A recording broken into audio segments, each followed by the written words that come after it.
Alrighty, welcome, brother Monies. Thank you. Beer Podcast episode 2. Glad to be here. Nice. So I want to start it off by asking about your travel. You've just come back from a huge UE trip. Tell us about it. So obviously just went solo traveling.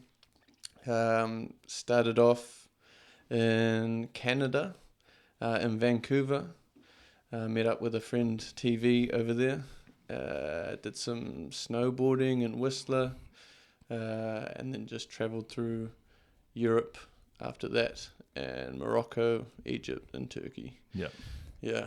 I'll hold you Whistler. Tell me more about that little town. Whistler's like a fairy tale. It's like something out of a storybook. And then it's also got the big party scene, obviously, that goes off every night. Yep. But they have the mountain, or the snow mountain, which just goes directly into like the center of the city, which is cool. You were saying you took Google Maps and it detoured you into some random ski field. Oh yeah, 100%. Yeah, I woke up after partying and then walked down the pathway, and it took me literally down the ski field. So there was people going past. I wasn't ready for it. I was in my going out clothes of last night. So yeah. Reminds me of that dude when I was in Queenstown with you and you hoomed past me. He's like, Rack. Oh yeah. How are you doing that walking down? How cold was it in Whistler? The weekend before I went, it was negative 20 degrees. Sheesh. Yeah, and so I think I got there about a week later, and it wasn't even cold. I would compare it to here, like Queenstown sort of vibes. Right. Yeah. Yeah, because getting some Snapchats from TV looks fucking cold over in Canada, eh? Oh yeah, for sure. It can definitely get cold, but I didn't get Scotland was more cold for me. Like, it was a different temperature. Like, Scotland was apparently warmer, but the cold just went to your bone. Like, you felt it differently. It was Buzzy. weird. Yeah, it's interesting. Was it like a wind chill? A wind chill, yeah, but even like the wind wasn't too strong or anything. So I don't know what it was. I was wearing exactly the same clothes too, and yeah, I just felt it more. Maybe I was more acclimatized after being in.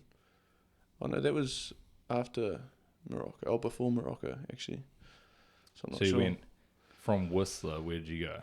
From Whistler, I flew to London for a night and then trained up to Scotland. Yeah. True to London just for the one night.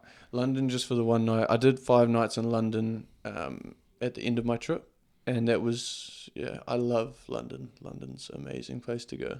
It's interesting because I hear heaps of people, especially in the algorithm, say how dangerous London is. All the people with the knives, stealing the watches. Oh, yeah, well, I didn't get any of that. Absolutely It didn't feel not. like that? No, it didn't at all. Yeah. And I was very outgoing because the 5 nights that I spent in London after all my travels, like solo traveling, you kind of build up that resilience to be able to just, kind of not care anymore, especially as a male. Yeah. It's much easier to just go around. So I was very willy-nilly and just outgoing in London and didn't care and didn't really find any of trouble or anything like that. Maybe you have that aura about you. Yeah, maybe. Yeah, 'Cause I reckon it's true, bro. Like, you can feel confidence in someone, yeah, it's true. Like if you're walking hunched over, looking like an easy target. Yeah. And then you're especially walking with big dog, chest out. with David Goggins playing in your ear, bro. Fucking bring it. Yeah, exactly. True. So London for one night, then Scotland with the brother Dill. Mm-hmm. Yeah, with Dylan Mariah, which was it was very good. Scotland, big. That was a cool part of my travels because we went out and they started, because I mean the point of traveling is to like immerse in the culture and experience, and so when we went out, it was a night we found a club that was like doing Scottish dancing, and it was wild to me, but everyone was, drinking, having a good time, and doing all this types of Scottish dance, and a big announcer on stage, and everyone's drinking beer and going around and twirling circles like down the middle and kicking their feet, and people were showing each other how to dance, and it was a very good start of the trip. But like you said, that's what you would want, right? You're embracing their culture. Exactly, yeah. The only thing I didn't do was wear a quilt, but I Next time. Next time, yeah, exactly. So what else happened in Scotland? Yeah. Oh, yeah. And then, and then later that night, actually, yeah. Obviously, you just drink a lot. They can drink, the Scottish. Yep. And yeah, we got Beer drinkers. Beer drinkers. Yeah, yeah, for sure. But there was $3 wines. I think it was. Dangerous. Yeah, very dangerous. And then yeah, I don't know. It was just we got in an altercation. I say we. It was actually just myself disagreeing with somebody in front of me, and then So at this stage, was it just you and Dill?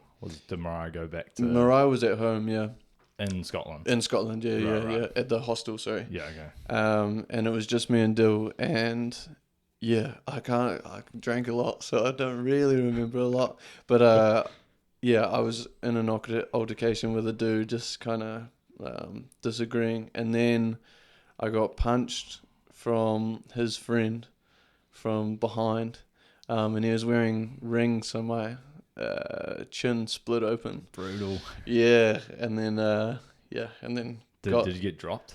nah, I actually fractured my collarbone as well, because I jumped, like not jumped, but just the impact pushed me into something, and it was like a fracture. Buzzy. I didn't know that. Hairline fracture. I actually didn't see a doctor about that, but I just assumed it was, because it was like 7 weeks or 8 weeks. It was still like really sore. Yeah, that's standard for like fracture of the collarbone. Exactly. Yeah. Yeah. And So you got cracked. Yeah, with yeah. some rings. Yeah, yeah. And then what, I didn't go down, but I think I wobbled or... Yeah, I bet. Especially a cheap shot, right? Like for you're not sure. tensing your neck or anything. Absolutely not. Yeah, just out in the wild.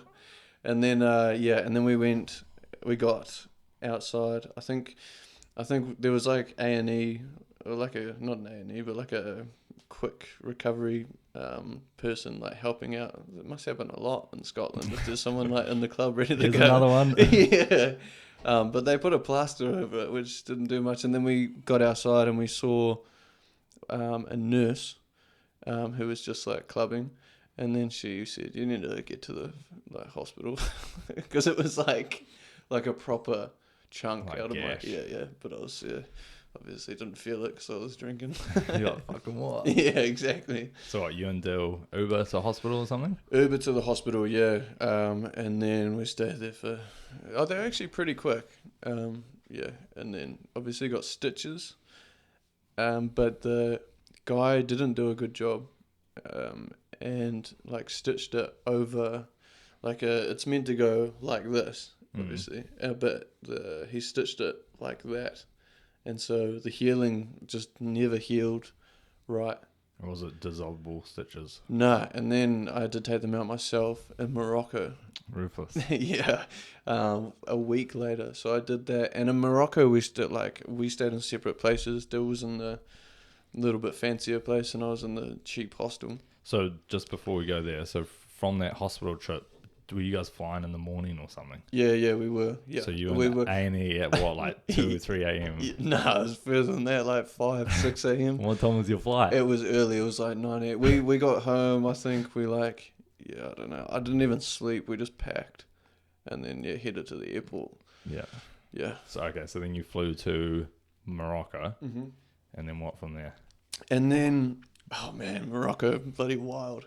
So, obviously Dill stayed at the separate hotel. I'm at this cheap hostel, and so I drop him off late at night. Like I walk to their hostel, and then I start walking back like through the town. And it gets a little bit dark, and I didn't realize, but the maps on my phone just wouldn't cover where I was going, because Morocco, like the center of Marrakesh, isn't completely mapped. Yeah, Buzzy. Yeah, we actually stayed a night in Casablanca the night before that, but it was a bit Is that the capital? Not a lot happened. Nah, I don't know what the capital is, but it's neither of those two. Right. Yeah, Monty will know. Dill, pull it up. Yeah, Dill, pull it up.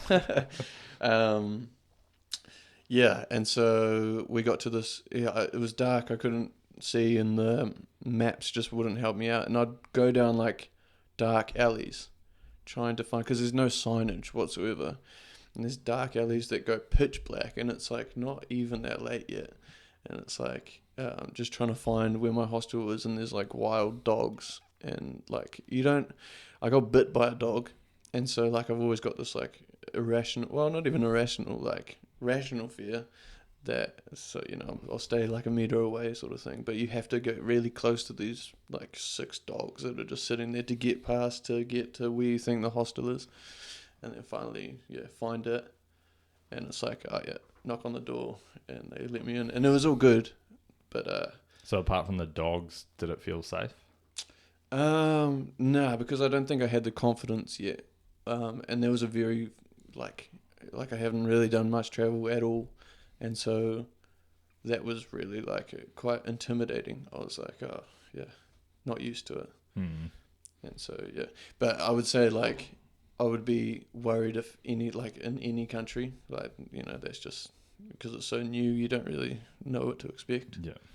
But like we talked about, when you gain that confidence, you're not an easy target. Oh, Someone looks at you and they're like, if you clearly look lost and shit, oh, we can take this guy. Yeah, yeah. Or like we can, tell him where to go, scam him, sort of thing. Yeah, exactly. And I think that's the same, like Morocco has that culture of haggling and bargaining, and like, the first few times I did that, I paid way too much money for stuff that I didn't want.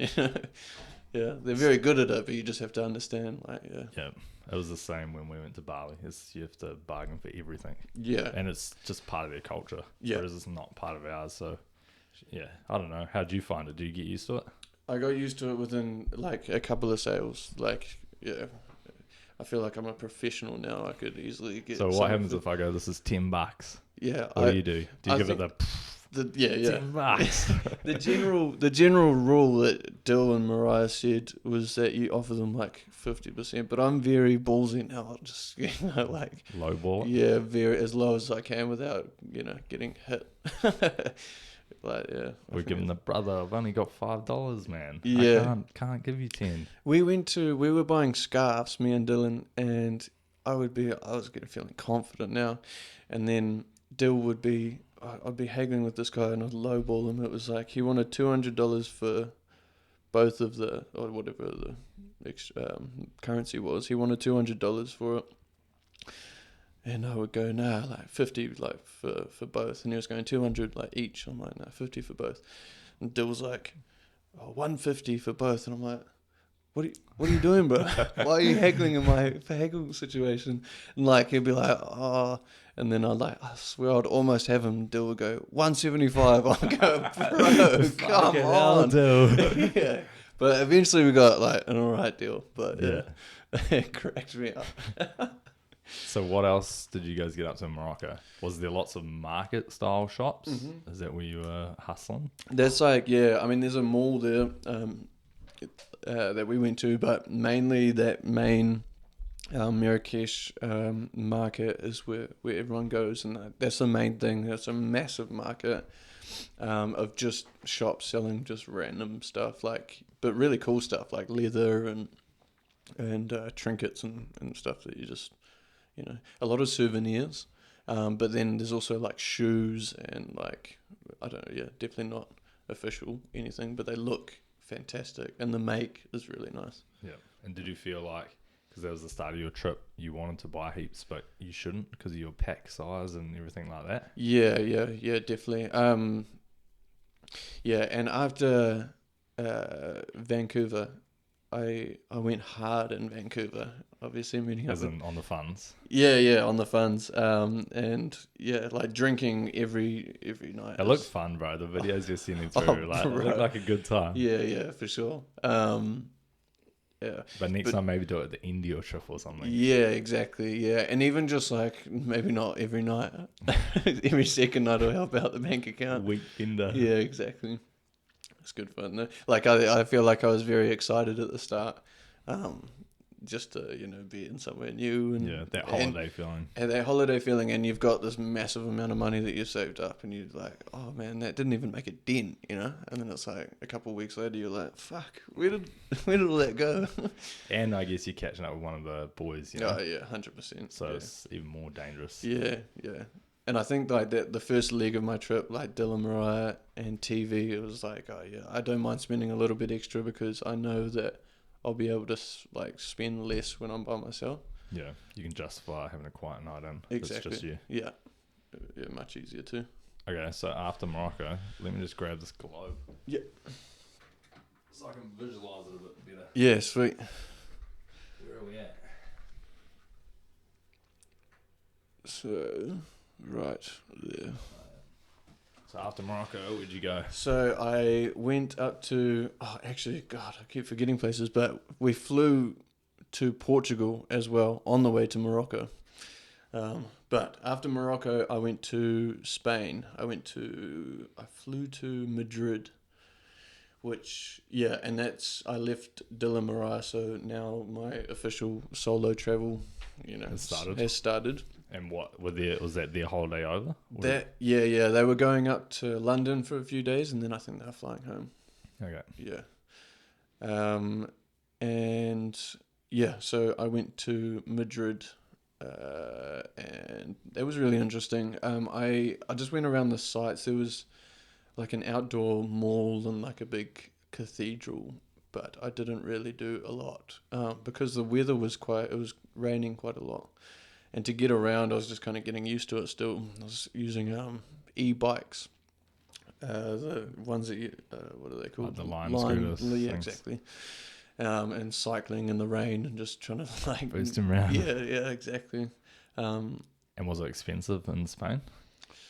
Nah, it wasn't too bad. Like now that I compare it to like, I think London's very expensive.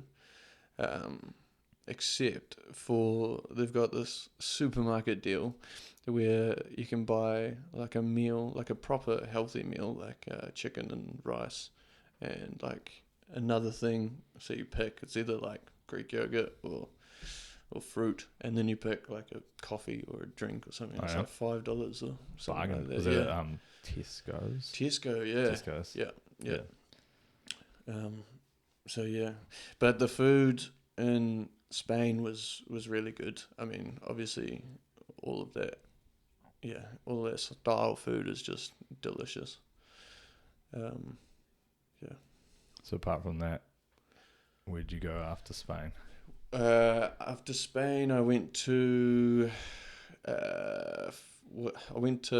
France, to Nice, just along the coast there. So you got there by train? Yeah, this whole time I took the flights from Morocco and Scotland and Portugal, but the rest of the trip I trained, majority of it. Did you get that train pass? Yeah, which is interesting because I feel like you had to be very organised. I'm not super organised. I'm like sort of laid back, and so especially when it comes to that sort of stuff. So with the train pass, you have to like make reservations on the train so they know who's coming, and you have to pay a little bit extra as you buy or decide where you want to go. So if you book it on the day, like you can have struggles trying to get the train and whatnot. But if you get that pass, yeah, then you can just go whenever. Nah. Or do you still have to book and pay? Book and pay and reserve, but it's just cheaper. You don't have to pay. You have to pay for the seat reservation, where you reserve a seat, but you don't have to pay for the actual train ticket. Right. Yeah. So it works out cheaper. Yeah. But you just have to be onto it. Be onto it. Yeah, which I'm not. Was the train rides like in the countryside cool in itself? Oh man, it's the best way to travel. I say that because, like, you get the views. Obviously, you get the spacious, area, and then you also get a lay of the land for how far everything is. Even though you're traveling at a very high speed, it's like you still kind of understand like how far away things are, as opposed to a plane flight, which you're there like that. And knowing you won't be on the window seat. Absolutely not. Yeah. So you won't fucking see. You just fall asleep, wake up while I'm here. Exactly. True. Okay. So from there, where'd you go? So from there, I went to Italy, which was actually I went to Monaco first. Monte Carlo casino, obviously. From How was that? James Bond. Yeah, it was good. I think I tripled my money there. Yeah. What'd you hit? Blackjack? Yeah, or blackjack roulette? for sure. Yeah. No, just blackjack. I hit a slot machine, a James Bond slot machine. But I also got a martini, shaken, not stirred, for 21 euros. Wow. That's expensive. Which is just, I think they made their money back. Eh? Yeah. I thought I was laughing, but they had the last laugh. It's looks like it's a country, Monaco. Monaco, yeah. Josh was just there with Alice and looks nuts, man. Yeah. Like they were watching the F1s and I didn't realise was, like on the coast and there's people pulling up in their super yachts to watch the F1s. Yeah, that's mental. Yeah, like you go outside the casino when I was there and it's just like the most ridiculous cars you've ever seen. All the rich cunts. All the rich people, yeah. From there I went to Italy, which Italy was real interesting because I only went from, like in Spain, I only went Barcelona, Madrid, and then Nice. So only going like one or two cities in these countries. But Italy, I just went all over the show. Which was it was one of my favorite parts, Italy. How was the cuisine? Yeah, it was fantastic. Amazing. It's one of the best. Pepperoni pizza guy. Yeah, exactly. Yeah. I ate my fair share of pepperoni pizzas. Yeah. What about before we go on? What about France? What did you find of their cuisine? Like, did you get croissants and? Yeah, croissants and stuff. Yeah, exactly, the classics. But I'd been eating croissants, like even in Morocco, they offer you like croissants, like not to the standard of like France. But even Italy, like it kind of just it's that whole European croissants and the chocolate filled ones. I forget. Pain au chocolat. Yeah, that's it. That's all I remember when I went over there. Un pain au chocolat, s'il vous plaît. Oh, there you go. Nice. It's like one chocolate croissant, please. Yeah. Yeah, but so when you're in Italy, did you start at the top, which is Venice? Is it? Did you go to Venice? I went to Venice after, because my dad recommended going there. But where did I start off at? So started in. What am I thinking? What's the top place? I can't remember. It doesn't really show. Rome's down bottom. Is Tuscany? Tuscany's, I think, in the middle. Yeah, I went down the coast. So I went to. There's a place called Cinque Terre, I think, which is like 5 little coastal towns, like on the left-hand side of it. Which you can like hike between them, but I tried to hike it, but you couldn't because the track was closed, sadly. And then I took a train to Florence, and then Florence was amazing. I loved Florence. One of the highlights. What the culture? What was amazing about it? Yeah, and just the hostel had a sauna, which was one of the main things, but. Just the nightlife of Florence was crazy. Not even the nightlife, just the buildings and just the area that you're surrounded by is crazy. I actually, after traveling, I booked a movie to go see in Florence at like 11 p.m. when I landed there by train. And I went to this old little theatre and watched Dune 2. And I thought it'd be sweet, but they have subtitles for the parts where they don't speak English. They speak this made-up language in Dune 2, and then they have Italian subtitles. Oh, of course. So I don't know what was going on half the movie, but the effects was good, and it was in this crazy little theater, like old as hell. I think it's really famous, and it was like above a bookstore, and you're just surrounded by very old. It was a very immersive experience. Yeah. And then I got out from that movie and just like opened up, and it was like very late by this stage. It's like 1 a.m. On a weekday, and there was like bands playing and just the whole town just kind of going off. Alive, yeah, exactly. That's the European way, right? Like everything comes. That's what shocked me the most is that our bedtime is like when they start to like come out. So unheard of. What would Hoobman think of that? Yeah, circadian rhythms from Matthew Walker.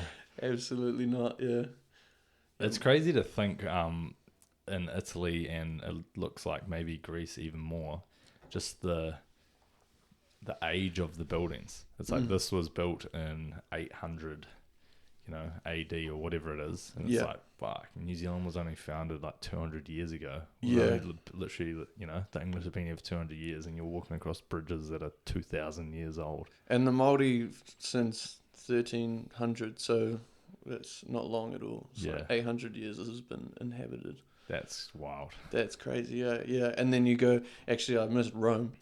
Rome's like, the God, like the Colosseum and all the stuff that you walk through in Rome. It's just like, wow, this is mind blowing. Were you amazed at the Colosseum?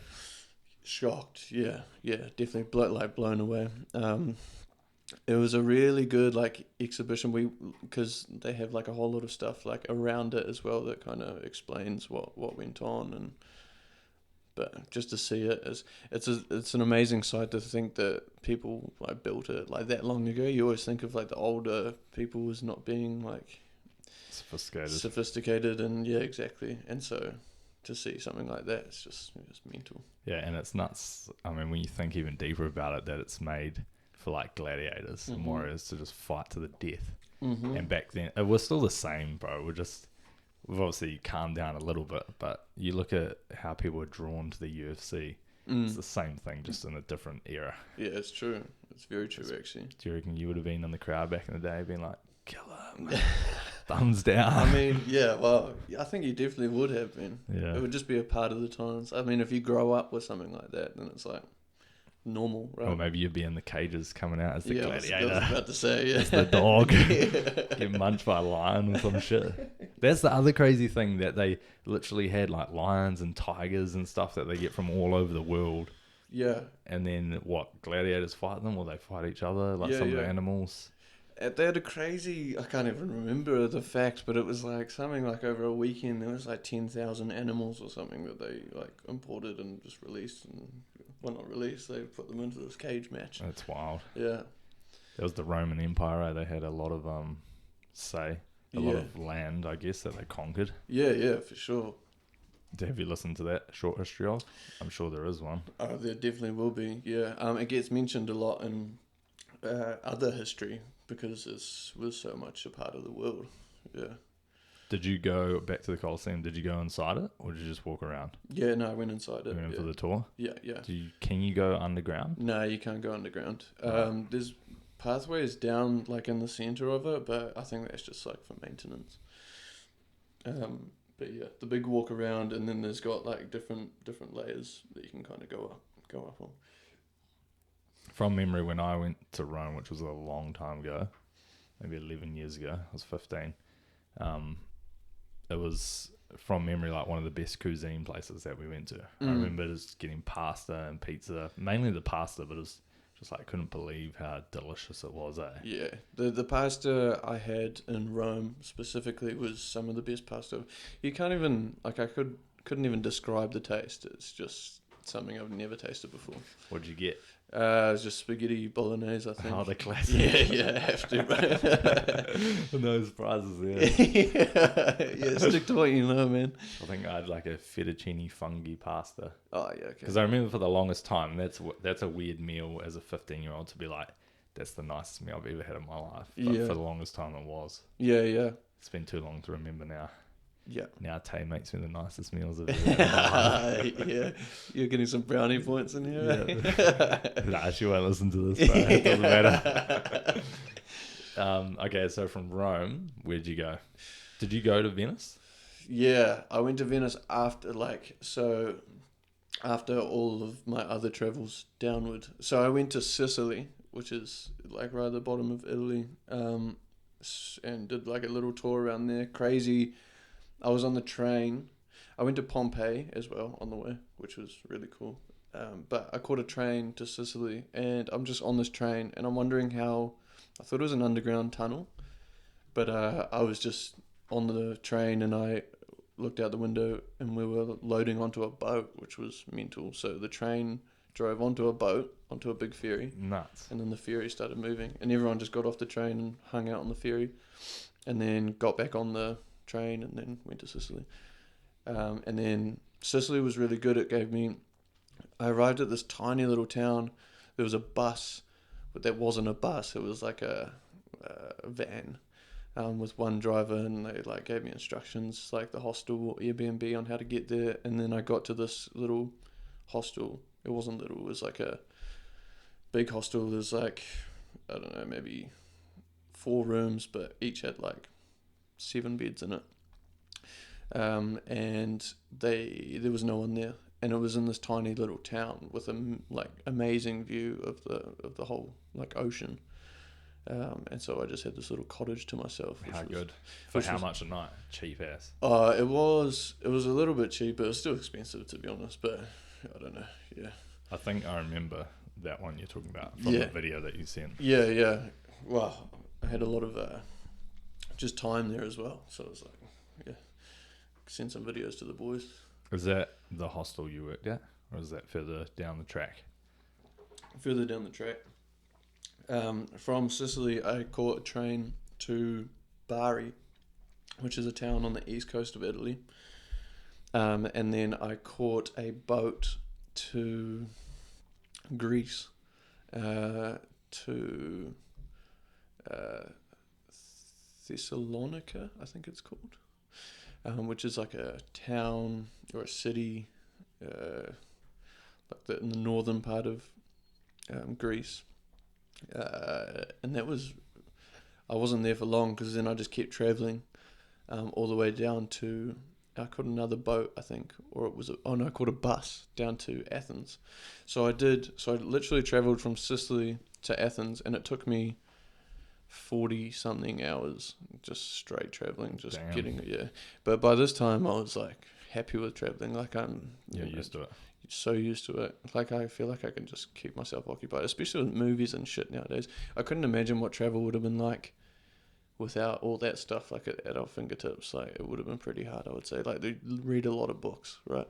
Well, I was talking to you about it last night. It's like 1883, just traveling across the Great American Plains, and it's like a 6-month journey. Yeah. And you don't know who out of your brothers is going to die on that journey. Yeah, that's wild. And nowadays we just zone out with headphones on. Yeah.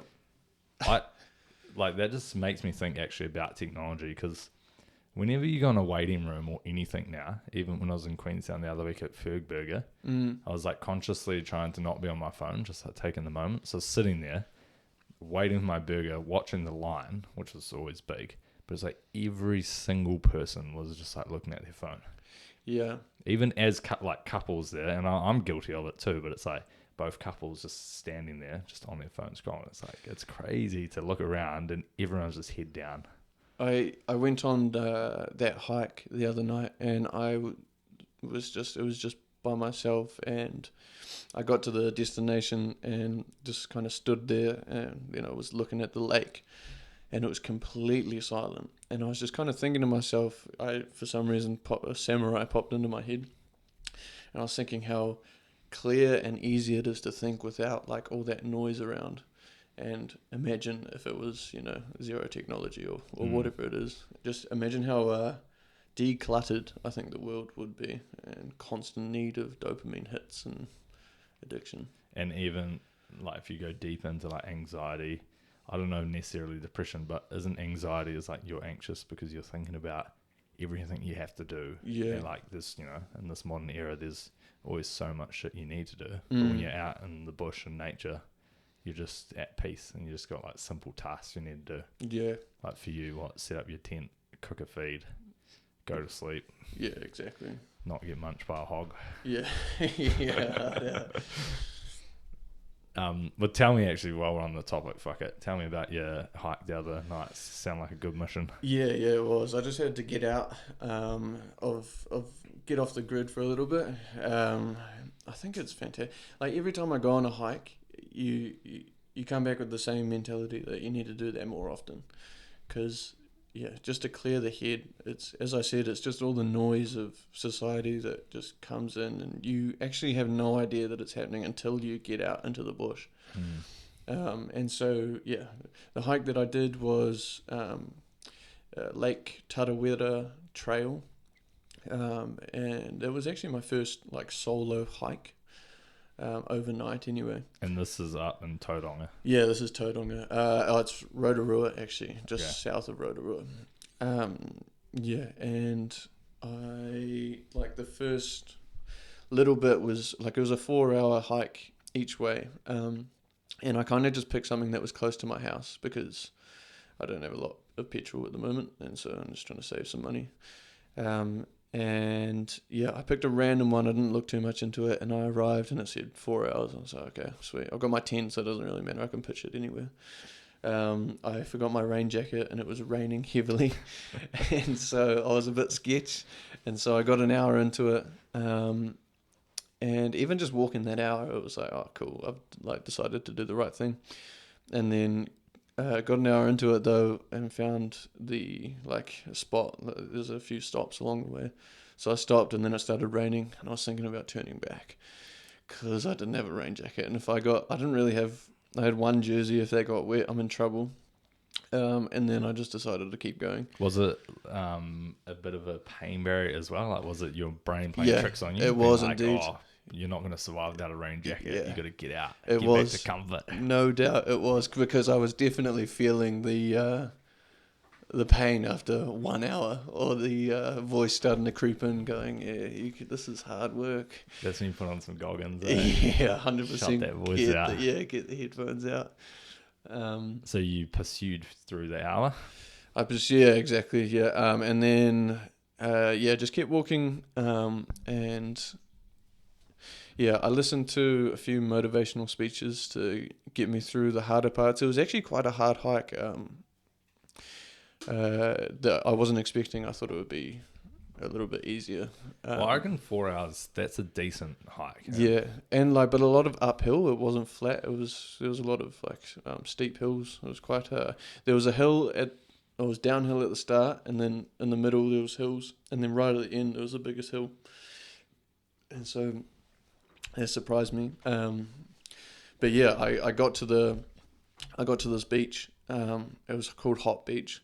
But started seeing steam coming off the water, which was wild. That's a lake. It's a lake, yeah, and so it's kind of got I forget what they're called.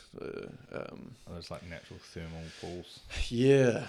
There's something in the I don't know what they're called, but there was just steam coming off, but there was lots of signs along the beach that said hot sand, don't touch, that sort of thing. But I took my shoes off and went, because there was the steam part, and then I was a little bit before that, so I took my shoes off and went in, and it was cold water on my feet, but my feet were on the hot sand, which was just so odd.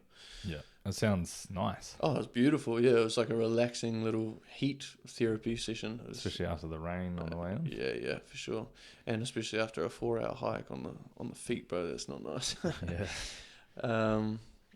Bit of therapy at the end of it. But yeah, exactly. And then and then setting up my tent. I had a new tent. It was very easy. And then I settled in, and saw some wildlife. Yeah, I first noticed the wildlife when some random shells or something was just dropping on my tent. I thought it might have been the wind, and then it just kept happening for like half an hour, and then I heard shuffling in the bush, and I'm like, okay, right, well, what is that? And was it dark at this stage? Yeah, it was dark. Yeah. And so I popped my head out of the tent and looked around. There was nothing there, so I got out the tent, and then I see him, and he's literally just grabbing whatever it is in the tree, seeds or whatnot, and eating it, and then dropping whatever shell it is on top of my tent. What was it? It was a possum. Right. Yeah. Cheeky bloody possum, bro. This is my spot, brother. Yeah. He's just having his full dinner. I'm like, oh, bro, this guy. I've literally, there's so many spots in this whole forest, and he's chosen my tent to eat and drop his food on. And so yeah, that was alright. And then I went back in the tent, and then I was chilling there, and then I heard this pig noise. It was like a snort. From my right, and I went, what the fuck, what is that? And then I just stayed in there for a little while, and I was like, oh, yeah, he'll go away. And then 20 minutes later, I was like, okay, sweet, I gotta go look at the stars while I'm out here. And so I got outside my tent and just assumed the pig had moved on. So I started taking some night photography, and I was out there for a good 20 minutes or so, and then heard another honk, or snort from the other side of my tent. I didn't actually see him, but he was there. Definitely sound like a pig. Yeah, for sure. They are pretty noisy. Mm. It's funny, you go out for a hike without the intention of seeing wildlife, and there's a pig right next to you. Yeah. And then, like, me and Patty go out for days, Yeah. fucking trying to get one and get nothing. Yeah. Don't even see them. And what else did you see? You saw something else that was a bit special? Or not so special, I guess you could say. What's that? The wildlife. Oh, yeah. Possum. What else have we got? The kangaroo-looking thing. Oh, wallaby, yeah. They kind of surprised me because I was goggins through it, and I literally caught his tail, like, so I had headphones in, and I literally caught his tail, like, right at the end of it, and I quickly got my camera out, and then recording him, and he was just kind of chilling there. But I have seen them before. I just haven't seen them alive. Yeah. I've seen them mowed, like, on roads everywhere. I didn't even know.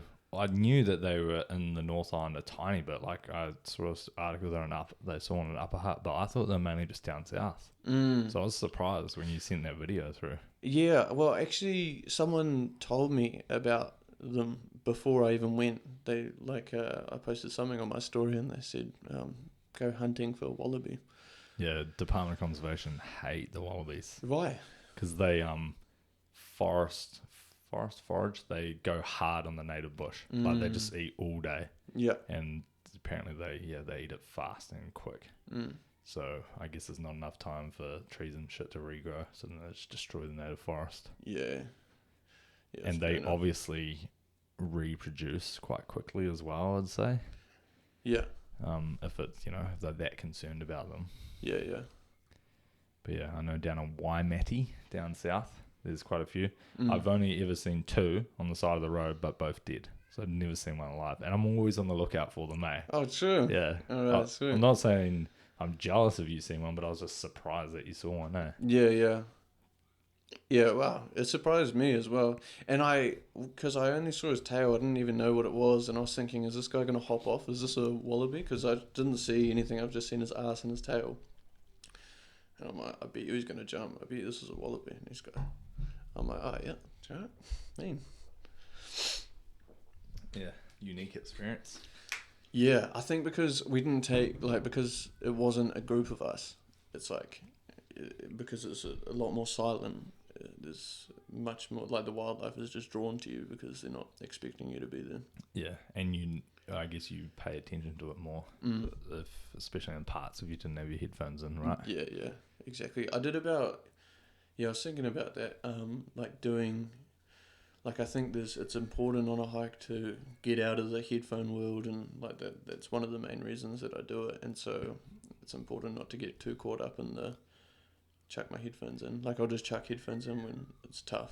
We need a push. Just a little bit of a push, yeah. Like, I could easily do it without headphones, but I also enjoy, I think part of my reset is listening to some motivational speeches. So, yeah, cool. And then take my headphones off and then go a little more introspective into thought. Yeah. Do you find when you're out there by yourself, did you go into your own head a lot? Oh, for sure. Yeah. Yeah. I go into my own head when I'm chilling on the couch, let alone in the bush, like walking for 4 hours. So it's like therapy in a way. Yeah, definitely is. Like, and I think you just think about stuff, like, when you're left by yourself with your own thoughts for that long, you just think about stuff that you never would have thought of. All the deep stuff comes out. Lots of deep stuff, yeah. And you, like, discover parts that you just never thought you'd discover, There'd be new ideas and reasoning and... Yeah, grow you as a person as well, do you reckon? Sure, yeah. And that's, again, where technology is, like, blocking that. Mm-hmm. Never been able to think, but because you're just consuming all the time, scrolling and always or something. distracted, yeah. Did you find, were you scared out in the bush by yourself? Yeah, well, I wasn't at the start, but when that pig went and snorted, yeah, I got a little bit of a fright. Because I don't know what pigs are capable of. I don't have a lot of experience in that area. And so I don't know if they rush you or what. So it was a big, obviously people are just, I'm scared of the, unexpected. And so that was a big thing. And like New Zealand, obviously, we don't have really any dangerous animals. Mm-mm. But people will do hype up pigs sometimes, eh? Yeah. Like, even hunting, right? It's like, oh, you go pig hunting. Oh, you definitely have to take dogs, you know, because Yeah. like pigs can rush you. And I've heard from some boys like, bro, if they rush you and get you with their tusks, they can like rip your calf off. And Yeah. Yeah, see, I haven't even heard that stuff. Maybe I've heard, my subconscious has heard it through conversations I wasn't paying attention to, but I felt like I should be wary.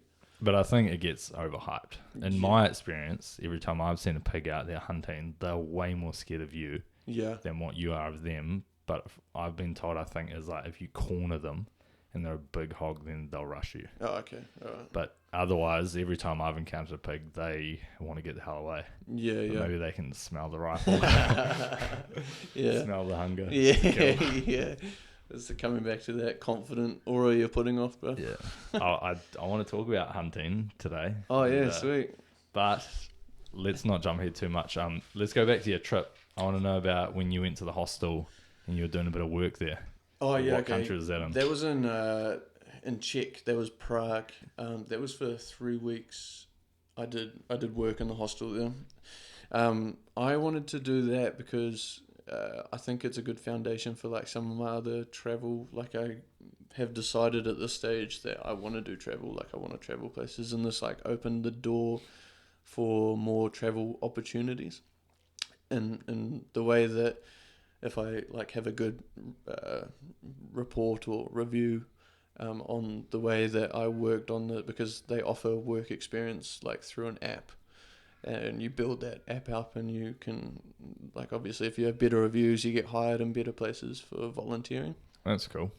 Exactly. I actually met a girl in Egypt who's very famous for it, and she does like lots of Instagram videos and content and stuff for them, and gets lots of views, and kind of goes around the world and does that. Like that's how she survives. Like and just keeps traveling for years. Yeah, that's cool. Yeah, it's a very good option. And so I went to do it in Prague, and I didn't really know what to expect. It was very out of my comfort zone, and that's another reason why I wanted to do it. Just Nice, grow. Grow. And yeah, so I arrived and walked to the hostel and met these people who, it was a bit interesting. Like there wasn't a boss there or anything. It was just some other people who worked there who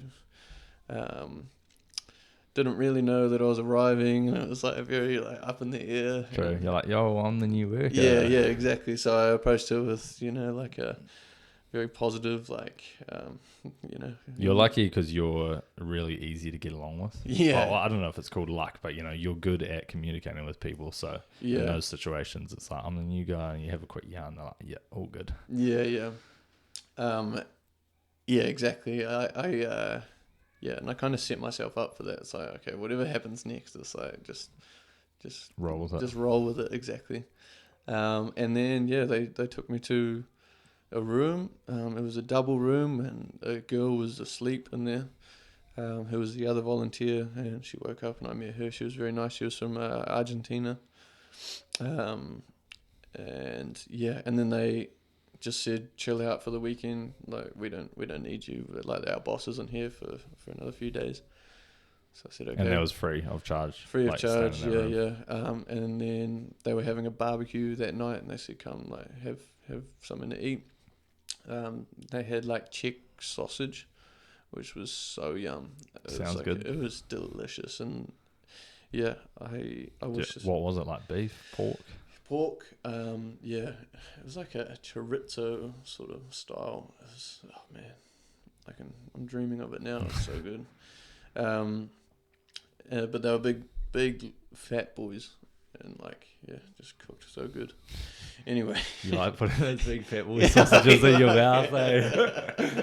you're gonna get cancelled. Your pretty favourite. quick, eh? Oh man. So at the hostel, when you did start working, you were working night shifts. Oh fuck, Huberman would not be happy, bro. The boys are happy. Huh? The boys are happy. Yeah, they're getting to message you all day. Yeah, exactly. That was the only bonus of it. I felt cracked out in the morning, because my first shift I saw it and I went. Actually, the first couple of shifts for the first week was just me on the barbecue. I mean, They're like, "You okay to do barbecue?" I'm like, "Yeah, easy." And then like I get out there, and it's a like coal barbecue. And I don't know if have you used a coal barbecue? No. Yeah, neither have I. So I have no idea what I'm doing, and I'm cooking for God knows how many people. And then I like go back inside, and it's kind of like the girl who isn't the boss that doesn't really know what's happening. I'm like, oh, like I don't know how to, like, how do we start this? Like, how does this like sort of work? Can you show me? She's like, oh, I'm not sure. I'm like, oh, okay, sweet as. And then she was like, oh, the sausages are in the fridge. I'm like, okay, sweet. So I go grab these sausages and go out there, and then there's a bag of coal and there's some oil. I'm like, okay, sweet. And then like I hear these English fellas like talking, like having beers. Like there's a lot of people outside. I'm just like, yeah, meant to cook them. They said, oh, the hostel said you can take 10 beers and get a party going. Like get something. Like I'm like, oh, yeah, okay, sweet. 10 free beers, and you can have free beers. I'm like, okay, sweet. So I grabbed a beer, and then I overheard these English dudes talking, and I said, like, do you guys know how to like start this barbecue? And then literally they just took over and cooked the barbecue for everybody. Nice. And I gave them a few beers and just had beers with them, and then got a party going. It was good. You met like that first night that I did the barbecue, it was just meeting so many people of different, because when you're like, they think that you work there. You do work there. You're the center of like attention. It's like you start, because especially me, I don't mind talking and starting conversations with people. So it was just meeting. And from experience, it feels like it's easier to talk to some random worker than some random person. Exactly. Yeah. You don't get that like, you feel like it's part of the job as opposed to some weirdos talking to me. And so I started off with that, met a few people that night, and then went out, obviously, and then that happened a few times. But the second week was the night shift, which I saw on the roster was, the first shift was 10 till 8 a.m. So 10 p.m. till 8 a.m. Just fucking brutal. Yeah, that is brutal. Even when Tay used to do overnights at Macca's, I think it was 10 till 6. Yeah. So 10 to 8 that's big shift. Yeah, big shift. But even like, surely like split it up like a little bit. Like 10 to 6 is even hectic. But I guess if you're doing the overnight, you're doing the overnight, I don't know if it makes sense to make two people fuck up their sleep patterns to do an overnight. I guess that's a very good point, actually. Yeah, I didn't actually think about that. But even like coming in a little bit, like 10 to 8, it's like, yeah, that's big like shift. Surely just like sounds like they got a good gig going, bro. Yeah, free room. Yeah, exactly. 10 to 8, 10-hour shifts. Have a sausage, bro. Yeah. What you said there was a bit of an incident one night where some lady came in and had a panic attack. Oh yeah. Well, yeah. It was. It's interesting because you see, like, working the night shift, you see a whole bunch of shit. Like, you especially see all the drunk people coming in back, and it's very funny because they come back ready to have a party, but you have to go. You can't because everyone's asleep. Like, it's lights out after 11 p.m. and everyone gets back at like 3 a.m., 4 a.m. And they can still buy beers and stuff, but you just got to be quiet, which is very hard to enforce. It's like karma's coming back to bite you, because when we stay in what's that place in Queenstown? Nomads. Oh yeah, we take over their speakover. We go like change the settings, and they're like, you can't have a party here. Message in their app. Party. Oh my god, that's right. Like, that's wild. That is definitely karma. Tasting my own medicine. Yeah. So sorry. So what happened with this incident? I'm keen to hear about it. So yeah, she had actually been staying at the hostel for a little bit, like a little while, but she was having, and she was usually quite like friendly and smiley, but I noticed that she was it was because there was no one awake, so I went out, and then she was down the hallway a little bit, like shaking and like crying. Well, I don't know if she was crying, but she was hunched over and shaking like really like uncontrollably. And so I went down to check on her, and I said, "Are you okay?" And there wasn't really much of a response. And I seriously I was worried because there wasn't a response, and so I just like crouched down and got her like attention, and she said she's having a panic attack. She got anxiety and she's having a panic attack. She can't stop shaking. And I said, like, it's like okay, like, because I also had panic attacks, and so I could completely not understand it, but I got her to start breathing slowly. It's like obviously I think everybody knows that your breathing has a massive effect, and so I was with her, and the first thing I did was I got her some water and told her to start sipping on that, and then. Yeah, I told her to breathe with me. And so we breathed in through our nose and we just did some box breathing and out through our mouth, and she seemed to like chill out a little bit.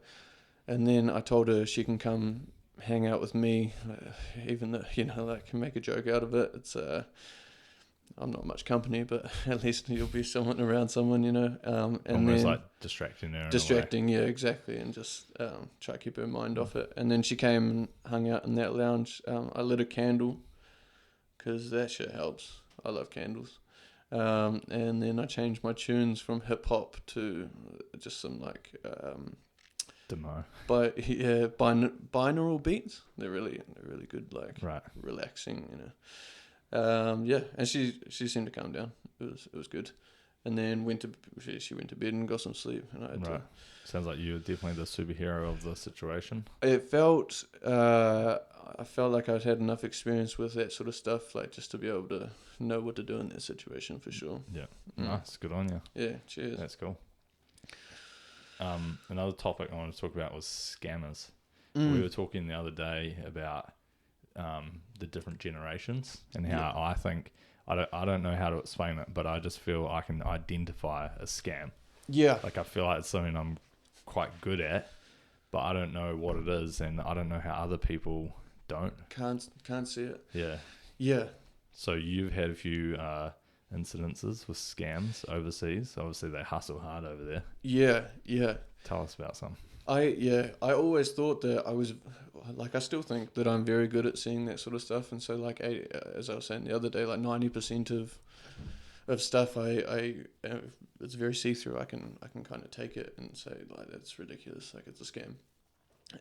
But then I've had these two experiences, which it's like it kind of blows me away that I kind of fell for that. You can get easily caught up in it, I guess.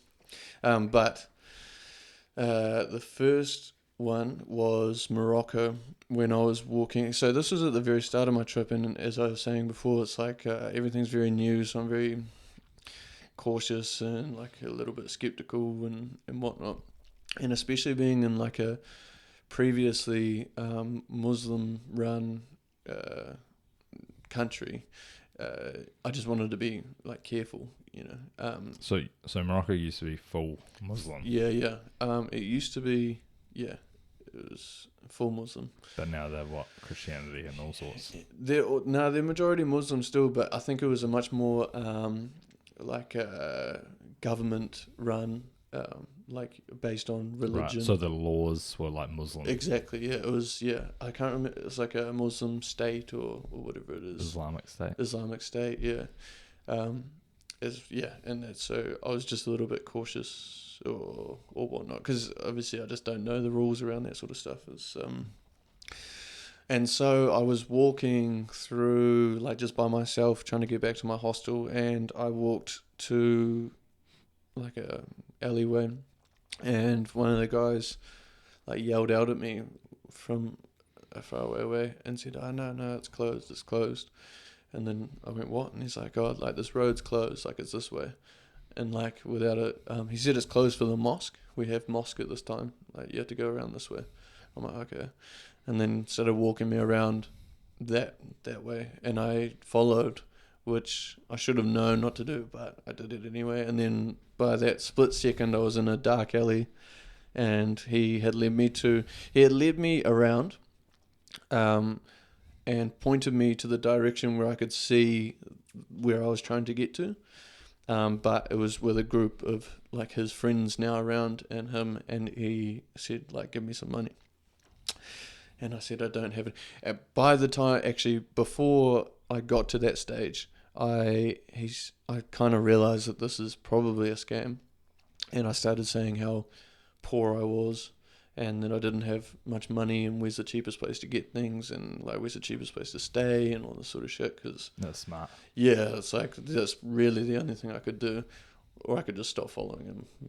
But I don't think I had the confidence to do any of that just yet. And then yeah, he asked me for money, and I said I don't have any. And then I said, oh no, wait, hang on, I have these coins, because I had cash in my pocket, but that was kind of like a last resort. So I pulled out my wallet, which I knew had no cash in it except for coins, and then gave him some coins. I said, I don't know how much this is. But you did. But yeah, I did know. You knew it was I was like playing not dumb, much. and I Yeah. definitely have cash in my, yeah. But I didn't really want to, give that away. And so, yeah, I literally, but I'm not dumb. Like if he wanted, more than that, it's like, yeah, You would have had to. I would have had to, and that's fine. I don't care. Like Yeah. it's not worth any trouble for. Well, it sounds like you were pretty smart in that situation. Yeah. I was Like, how scary is it that it can happen just like that, eh? like that. That's Just the in a thing. dark You're alley. like in the middle, and you're like, oh my god, shit, what have I done? It's like going down these dark alleys. It's like, oh fuck, I've made the wrong choice. Yeah, so he just pointed you, said, oh, the city's this way, Yeah. and then you just walked off after you paid him. Yeah. Oh, yeah. I paid him, and then I knew where it was. He already pointed where the city was. I could see it, and so it wasn't like I thought.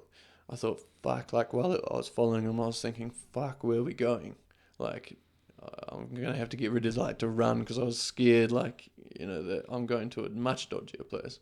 But then when I saw the city, I'm like, oh, okay, sweet. It's just over there. Like, if anything goes south, I can just kind of book it. So yeah. It was an interesting experience, and that was at the very start of the trip, so I'm like, okay, yeah, this is what it's like. You just got to be on your toes and a bit more safe and a bit more cautious. Yeah. And then you had another incident. And then I had another incident in Egypt, in Luxor. So I flew to Hurghada, Egypt, from Turkey, and it was like a 10-hour, maybe it was less than that, maybe an 8-hour bus ride or something like that to Luxor. But I'd caught the plane, and then so that was traveling for 2 hours. It was an overnight flight because it was the cheapest one, so I had barely any sleep. And then caught this long bus, maybe got a couple hours sleep, and then arrived in Luxor. And so I'm very tired, and it's the end of the day, like end of the night, maybe 9 p.m. And then start walking with my bags and all my shit, like to the hostel that I booked. And then as I get to the hostel, it's kind of down a side street. And in Egypt, they're very like haggling you, like everybody's trying to get at you, so it takes a lot of your energy to be like, no. Yeah, they're definitely known online anyway to be like hustlers over there. For sure. Like you think like hustler, and you think like, well, I think it's like a Morocco, or like that's probably the only thing I can compare it to. And it's like, yeah, that's hustling, but in Egypt, I feel like it's much more. There's much more commitment in it. They will follow you for a long time. More aggressive. Yeah. And you'll be saying no, but they'll keep following you for a long time. And so, yeah, I finally got to this hostel, which was down a side street. It was a little bit quieter. There wasn't as many people there. And then there was this guy coming out of the hostel who spoke very good English, which wasn't like very common. They all spoke English, but not like really good. And so, yeah, he was coming out, and he said, oh, like, you've arrived late. And I said, oh, I know, like, I've just taken this night bus. I've been traveling all day. He's like, yeah, all good. This is my family's hostel. Like, just jump in, like, drop your bags off. There's someone there now. They'll be able to see you. I'm just popping out to get groceries. Like, I'll be back, and I can give you, like, a tour of the city. And I was like, oh, I can show you where to go and where not to go. I'm like, okay, cool. And I was very excited to get out because I was, in Egypt. So I like dropped my bags off straight away, and then I went straight out and started walking around. Went down to like the temple part and and had a look around. It was awesome. And then started walking back after a little bit of like exploration. And then I saw this guy again who had groceries in his hand and was walking back to the hostel. I'm like, okay. And then he starts talking to me. He's like, yeah. Like this is, so you're going to get a lot of hagglers and a lot of scammers. Like this is like part of our culture. It's what we do. Yeah. And this is how you say no to them. Like, I can't remember how to say it. I wish I did. And yeah. And like, is there anything you need? Because I'll show you the places to go get it. I was like, oh yeah, like some tea would be fantastic. And so he was like, okay, I know a good tea place. Like, this is like the main road, but there's a tea shop. Like, all of this stuff's super expensive because it's like the main touristy parts. There's a tea shop like around the corner, and I'm like, okay, sweet. And then like he took me to this tea shop. He said, meet my friend. Like, this is how we do like a traditional like Egyptian tea tasting and whatnot. I'm like, okay, cool. And then I like sat down, and it was cool, man. Like, they had like a whole bunch of like teas. It was like a proper store. So many like containers of tea, and I just made my pick. And then he gave me a bag. It was probably like this big, maybe.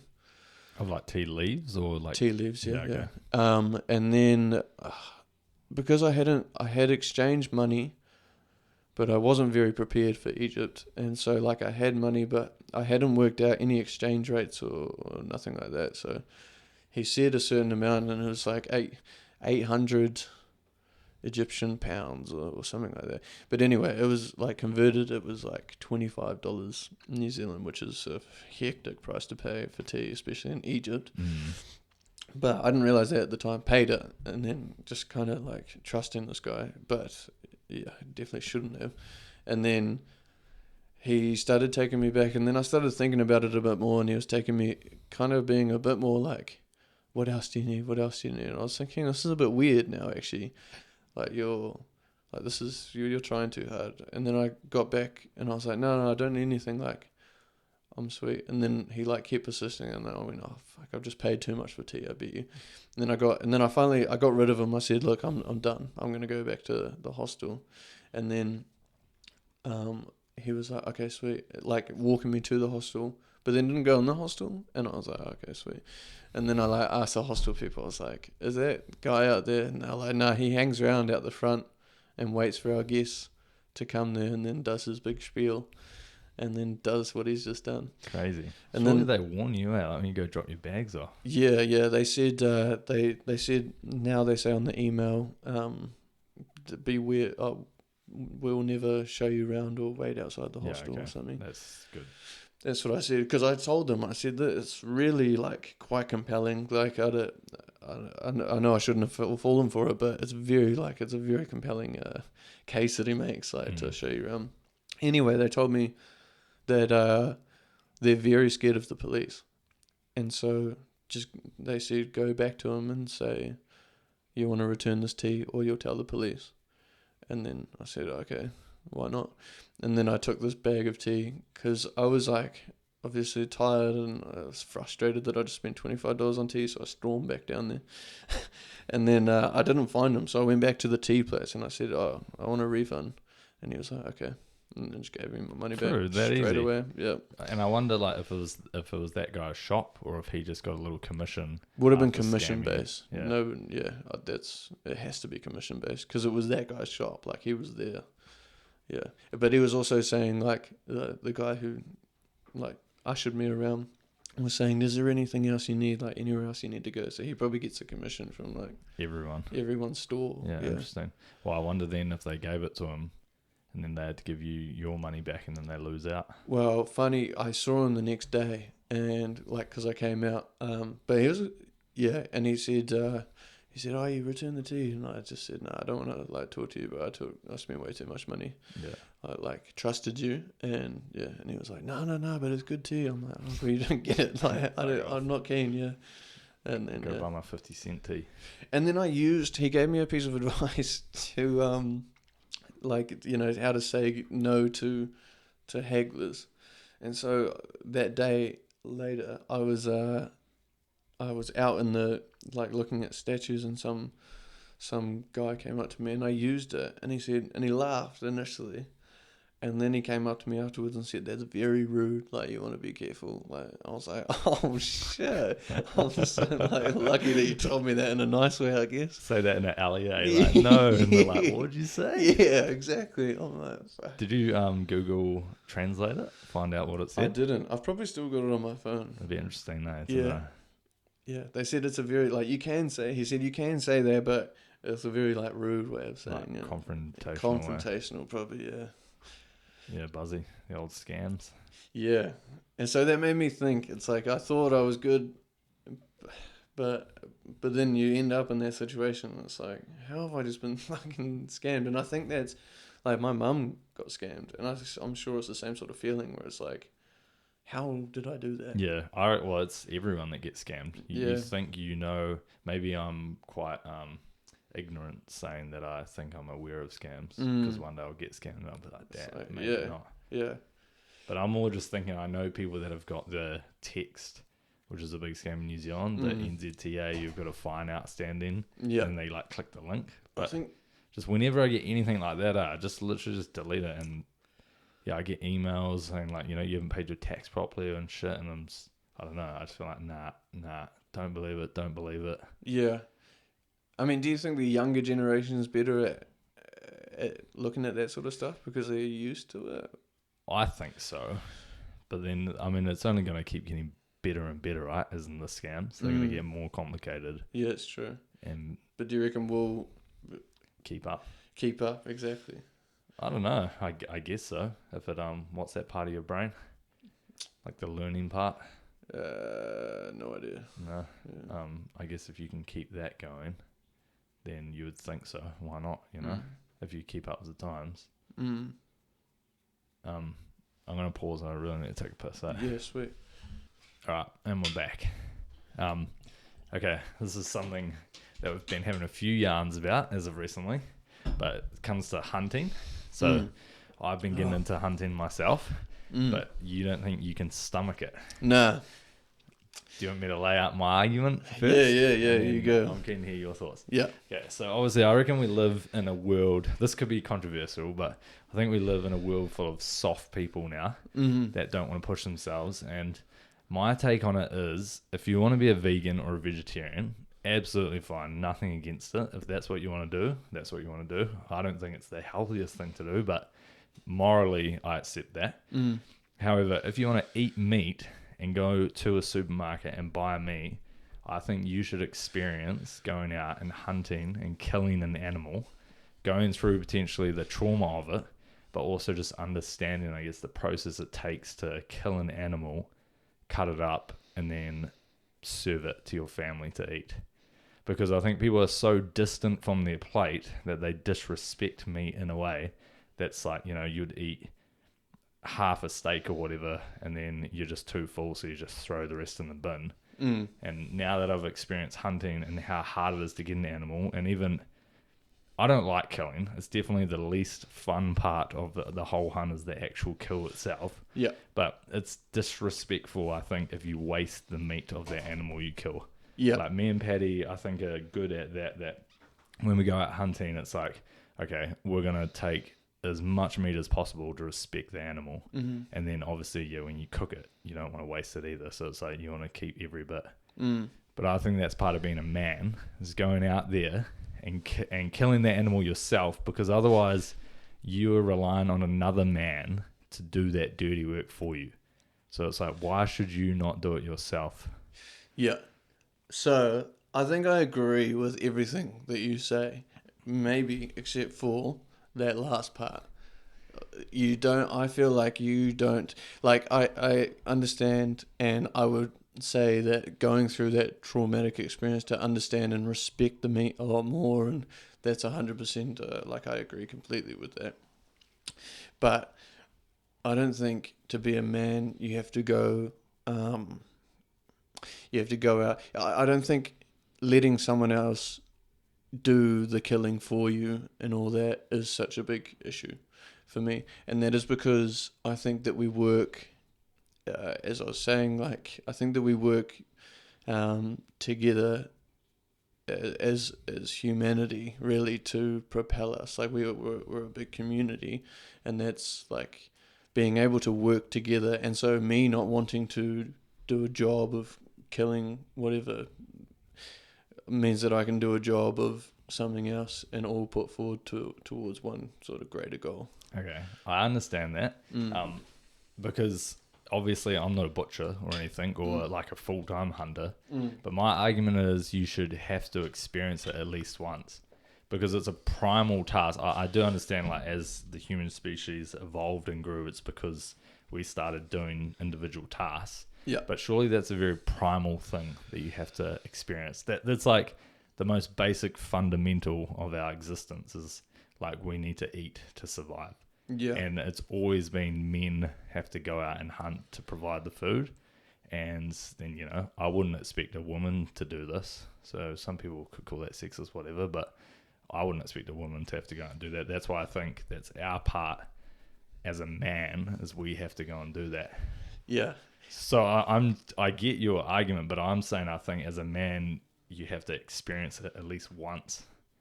So then you can decide.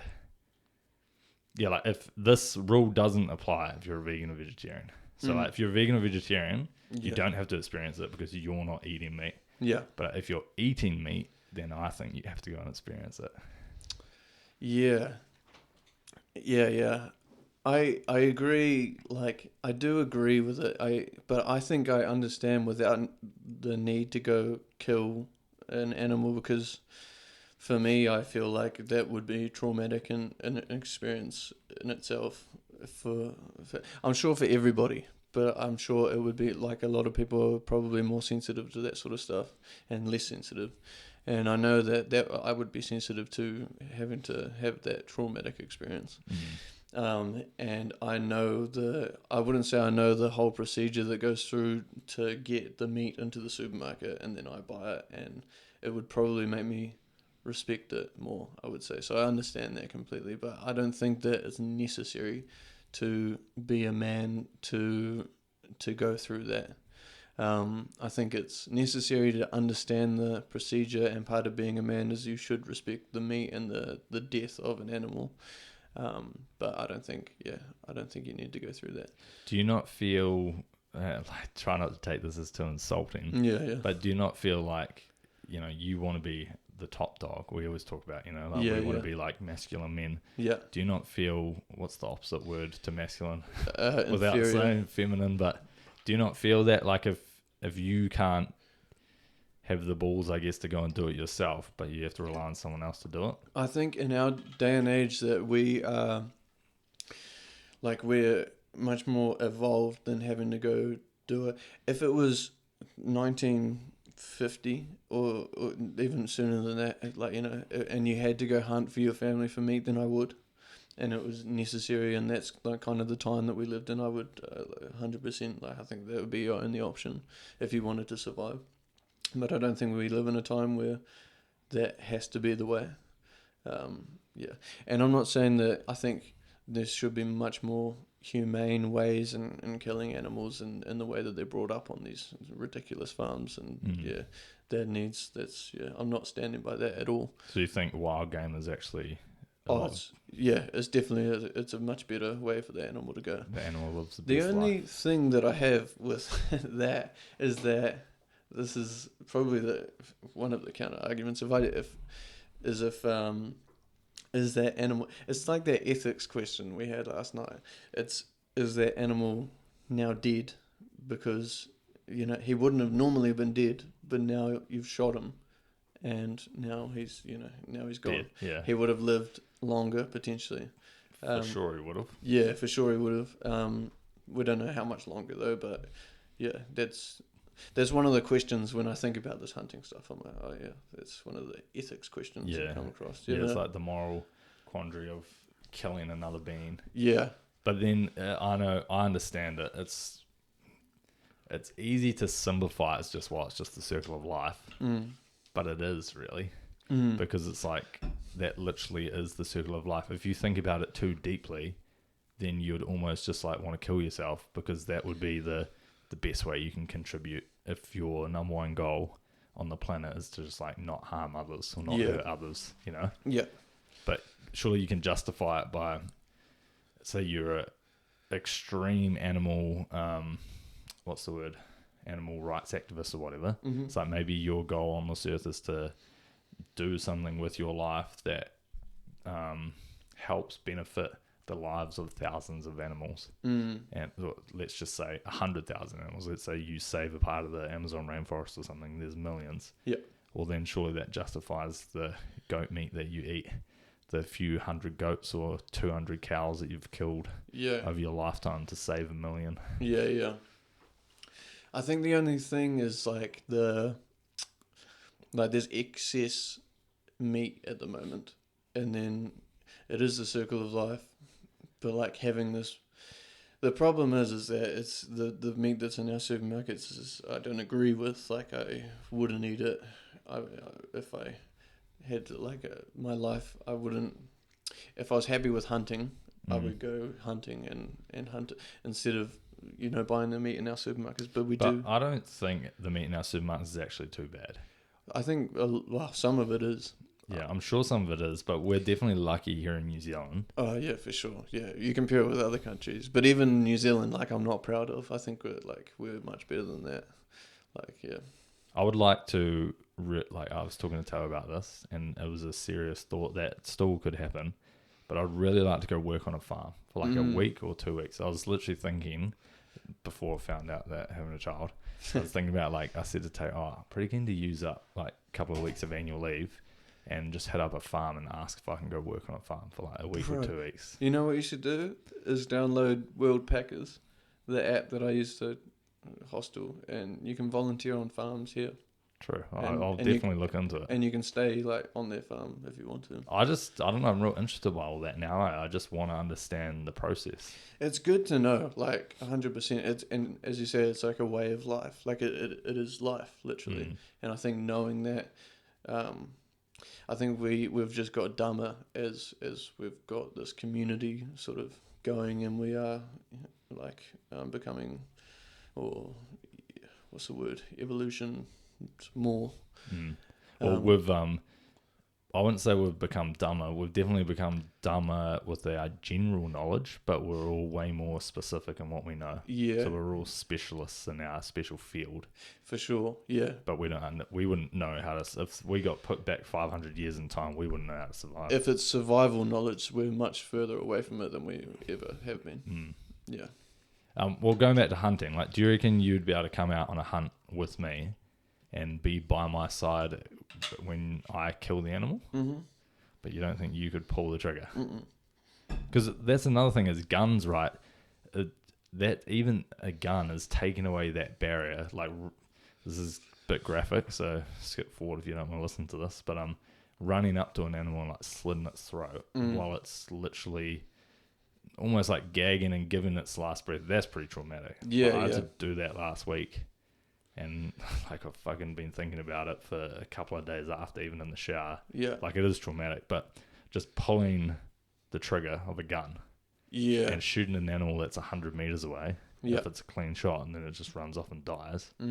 That's already taken away that barrier, Yeah. It's killing it either way, right? It's like that. But I don't understand how the moral quandary that if you're next to me, and it's the animal is going to die, I'm going to kill it.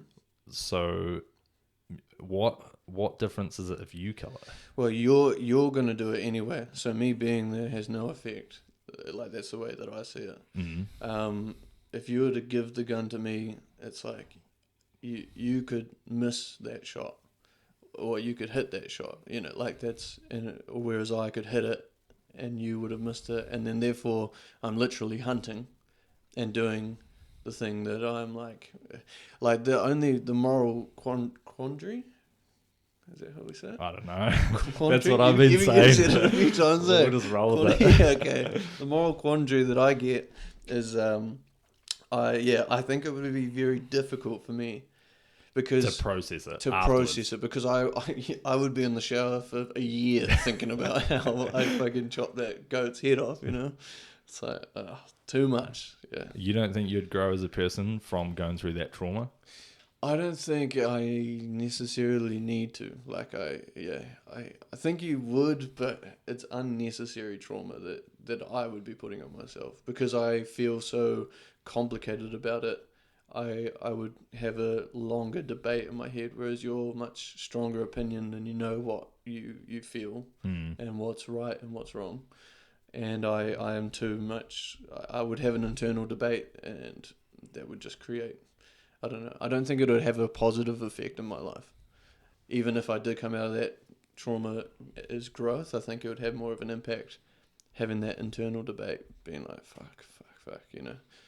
Yeah, it's interesting. I mean, I have to respect it. It's your life, but I do wonder if you wouldn't have as much trauma as what you think you would have. Because when I got into hunting, you know, like I was talking to Monty about this, I was like messaging him at work, and I was like, bro, crazy to think, like 2 years ago, I would have never have thought that me and Paddy would have been walking out back in the middle of the night burying a head of an animal that I killed. It's just like, would never have thought I'd be getting into this. Yeah. But I've always loved animals, growing up with animals and stuff. And even Taylor sometimes, you know, makes a comment like, I don't understand how you could go kill, like, she's giving me like a cute video of like a little goat or something. And I'm always just like, play the part out. I was like, nah, I would never kill that one, babe. That's real cute. But they are. Here's actually a little story. I don't know if I told you, but when we went out on our last hunt, goat hunting in the Mukamukas, New Zealand, The Life of Beba on YouTube, if you want to go check it out. But me and Paddy came across a mum goat, a nanny goat, and a little tiny baby. It was so cute. Yeah. And the mum just boosted it, bro. Gapped it, just straight up the hill as they do. Just the baby is there, right in front of us, like 20 meters from us. And it was just looked at us and was like, meh, like the little goat noise. And then it was like Paddy was leading, so whoever leads is like, it's his shot. And Paddy looked at me and was like, bro, I can't fucking shoot that, eh? And he's like, you can shoot it if you want. And I was like, you can't say that. Like, even him saying that puts so much extra pressure on me. Like, if I was like, yeah, I'll shoot it, that, like, you know, makes me a psychopath. But, yeah. But yeah, we let it go. Oh, yeah. So we both didn't shoot it. And it eventually like ran off to its mum. And then Paddy was like talking mad shit about the mum, eh? But I can't believe that goat just ran off. Yeah, left its child. Oh shit! They would have less meat on them, so surely it would be not worth it. Yeah, but interesting enough, like it's nicer meat because it's less. Like old billy goats are usually what people don't like. Think about like a sheep, right? You don't eat like an old ram, but you eat a little lamb. Yeah, true. So you have like a lamb shank. It's a little baby sheep. True. Yeah, interesting. So it actually does taste a lot nicer. Yeah. But then it all, how do you say it? Like it all fell into place because about 20 minutes later we walked out and then there was like a group of old goats, like, you know, some old billy goats. So I decided, you know, why not? Well, fuck it, we'll shoot the billy goat. So if you had that if you were leading, would you have done the deed? I don't know. I think I would have, to be fair. Yeah. Let's just put it this way. I would have liked to think that I would have been faster and maybe a bit more stealth, that I would have shot the mum, whereas Paddy didn't. Yeah. And then there was only the child left. But I spoke to Paddy about this. I said, bro, you do realise, like, if we killed that nanny goat, we probably would have had to kill the child too. Yeah. Because they can't survive by themselves from a certain age. But I don't know if that goat could have survived by itself. It might have been able to. But I probably would have had to just smoke both, which is quite sad. Yeah. Yeah, if you can smoke both. Like, surely they'll be on the run after the first one. Yeah. But it's I mean, it's an interesting experience. I'm keen as to go out with you. I think you should come out. You've been out with me before, right? We just haven't got anything. Yeah. And I'll be happy to go out. I don't know. It's just that whole killing thing. I mean, it'll be a good experience anyway, being on the hunt, because I love going out hiking with the boys anyway. Yeah. So. Would you get involved in the cutting up process? Surely. Yeah, I mean, fuck, even that seems like brutal to me, but I guess... Well, at that stage, I mean, literally you just got to think of it as you're now respecting this animal. Like, and you're just going to learn a new skill that's good to have. Yeah. Which is like knowing how to cut up an animal if you have to. What if the world turns to shit, bro? And it's very true. Yeah. Yeah. See, I'm very hesitant. I'm like, oh, fuck, not keen. But like, yeah. But you've always been good at trying to become the best version of yourself. Do you not think that is in the same realm? I don't think so, because it clashes. Because I was vegan at some stage, like that's it. Like a few years ago now. But like that's how much it like clashes with like this how big of an impact this would have like on my morality and like yeah and as I say I don't think it's logical. Like logically I think I know that at the end of the day we're very primal and we are shielded by all this stuff that's surrounding us, but yeah, I think that it's necessary to be able to hunt and know all this stuff in case the world crashes or whatnot. And in that case, if that were to happen, I would be in very much struggle street because I haven't had no experience with it. But it does clash with my morality from an illogical perspective, and I think I would have trouble with it, and I'm not sure where it comes from, but I think it's just a way that maybe I was brought up or I don't know. Well, I think it definitely is a part because that's all the city boys. Yeah, I was the same. Yeah. It's just we're literally raised for like 20-something years. You're just not even thinking about it. Never had to do it. Never seen it. Yeah, and then you're introduced to it as an adult. Yeah. Yeah. Yeah. Well, we'll get you out for a hunt soon enough. Yeah. Well, you can at least maybe if you're up for it, see how you go cutting up an animal or whatever. Yeah, well, it'll be good just to even be around it and just see if that's the thing that I'm keen for or if it's not. That's full circle if you go from a vegan to becoming a hunter. Oh yeah, 100%. But I think like even eating meat from the supermarkets, like especially meat that's not free farmed or you know that sort of thing, it's like very hypocritical. Yeah. Well, that's where I'm like coming in. I'm trying to come in from a logical perspective, right? Saying like if you're buying meat.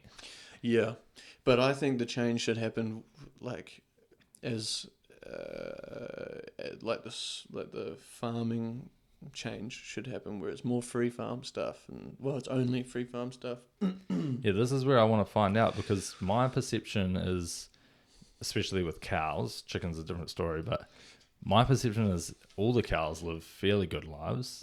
However, I was introduced by my brother Louis. He sent me an Instagram post when I was on Instagram like a few years ago. I remember you saying this. Yeah, and it was sad, bro. It was somewhere like in Ashburton. They were in like mud paddocks. Yeah. Like no grass. Like the calves. It was calving season. They were getting born. They like can't even move around because they're like stuck in the mud. Yeah, that's horrible. That was sad. But on average, bro, I'm down south every week driving around and there's always just cows out in paddocks and they're just wandering around eating grass. I take my like experience completely from chickens. And that's like all I have to do is look at the packaging in the supermarket. And like some will say, free range and some will say barn free and then cage free and then nothing.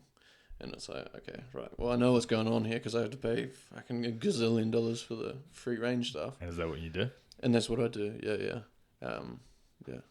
Makes it tough, honestly. But I think that's part there's those decisions. It's quite a balance. It's either, for some people they don't have that luxury to make that choice, and that's fine. But I think that the whole farming thing just needs to change. But obviously, I think that has just impacts, obviously, all over the place because cheaper farming is obviously caged birds and with the population growth and stuff, is it manageable to have free range farms everywhere for like 7-8 billion people? Yeah, it's true. Potentially not, I personally, me and Taylor always buy free range chicken. And like I said, I always think the steak I'm buying is good. Like pretty much every label steak in New Zealand says 100% grass fed. So they're not pumping them with grains and hormones like they do in the US. Yeah. But interesting, I've been to a chicken barn before. A barn in Australia, and wow, they fit a lot of chickens in a barn. It's like even when it's like free range, do they say free range? Or they say barn raised. So but it's way better than obviously chickens shoved in a cage and they chickens, can't move. Yeah, exactly. But there's literally like tens of thousands of little chickens running around, and it's just hectic. Yeah, I think it has to say free range, and then that at least they're outside, in a more natural environment. But even so, it's like, how many, how free range? So how many chickens are on this range? Yeah. And it's only probably going to get more. And like, it's just hard to trust any of these sort of labels there. Well, it goes back to even me getting into raw milk is you just need to find like a farm that you trust. Like if you know your local farm down the road has free range chickens, you've seen them running around, you know what the cows are treated like and how like hygienic they are, then you feel like more compelled, I guess, to just return there and just keep shopping there as a customer. Yep. That's what I do with raw milk anyway. It's like, I trust these guys. I've been to a few where it's like their standards, especially hygiene standards, are definitely not on par as some others. Oh, okay. Yeah. But until I get sick, I'm just winging it, eh? Well, I mean, you've been drinking it for a while now. I have. No sickness. It's so funny, eh? Like raw milk. Everyone something. just like hypes it up as, oh, you're going to get sick. Doesn't that get you real sick? And I'm like, do you actually know that? You're just indoctrinated into thinking that it's bad for you. Yeah, it's the key point. I mean, like, it's so funny, like, learning all this stuff, and then, like, even, like, hearing stuff, and I naturally think, I'm like, oh, fuck that, I'm going to get sick, like, you know, and then I, like, hear myself, like, talking this way, and I'm like, okay, why am I talking this way? It's like, oh, it's because it's the only way I've ever known, and this is what I've learnt, and this is, it's so easy to be caught up in that thinking. Like, I think I'm very, like, open-minded, but then, like, you catch yourself in this thinking where it's like, this is what you've learned, so you think this way. That's just, it's odd. Yeah, it's the same with kids, right? Is like if you overprotect them, you're actually not protecting them. So like if they're too sheltered from the world, then they never learn any life lessons. So they almost need to get like, you know, injured, scrape the elbow, understand they can't do that. Yeah. Personally, when I was growing up, I was like an absolute clean freak, and I used to wash my hands like 50 times a day after any task, you know, like touching any foreign object. I was just like, go to the sink, wash my hands, because indoctrinated that, you know, I have to kill these germs. But lately I've been doing research, and it's like all these soaps and stuff are actually killing all the good microbiome in your hands. And so especially I listened to a real good podcast, Sadhguru, I think, on Joe Rogan, and he's like, when you go out and you garden, you definitely shouldn't wash your hands. Like if you just got your hands in the soil, in the dirt, you don't need to wash your hands. Like you can come in, just like brush your hands off, eat a sandwich, it's fine. But he's like, yes, I understand this day and age. Like if you go out in public transport and you're touching like a handrail somewhere, it's like maybe that's when you should wash your hands, because there could be germs or viruses. Yeah. But you don't need to be over the top with it. And how crazy is it that all this stuff that's coming out kills all of the good bacteria, like everywhere? I think that we find that in our gut, in our mouthwash, like all of that sort of shit, and now soaps, and it's just you think it's normal, but actually it's not. Especially mouthwash. Like I always thought that was a very good thing to have, but learning recently that it's not. Real bad for you, right? Real bad for you, and even antibiotics. Like you don't even think about it. It's like, oh, you're sick, like. Got an infection, take some of these. It's like, okay, you don't think about it when you're a kid, and now you've had like 4 rounds of antibiotics since growing up, and it's like, oh shit, this is actually really bad for you. Yeah, destroys your body, right? Yeah. It destroys your cardio as well, because when athletes are on antibiotics, it's like wrecks your cardio. Oh really? I didn't know that. Because all your good enzymes are killed along with all your bad ones.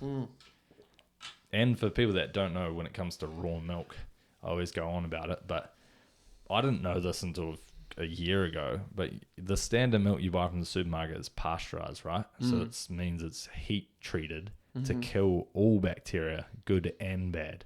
So yes, it would kill any dodgy enzymes, but it kills all the good stuff too. Yeah. So exactly the same as what we're talking about. Yeah. And then you miss out on all those benefits. Yeah.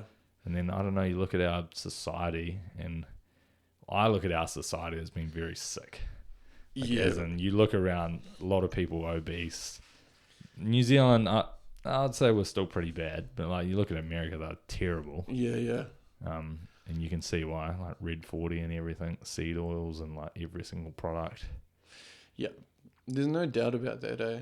And like, I don't think our quality of life is getting better.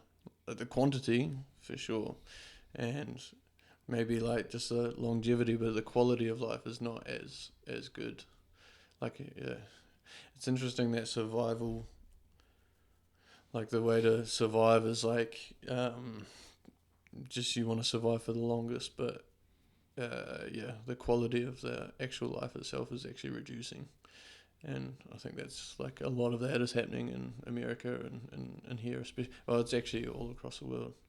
All diets, seed oils, all that sort of shit. It's just. How do you think? It's funny because I've literally got a topic here: quality of living now versus back in the day. Yeah. But how do you think you increase the quality of your life?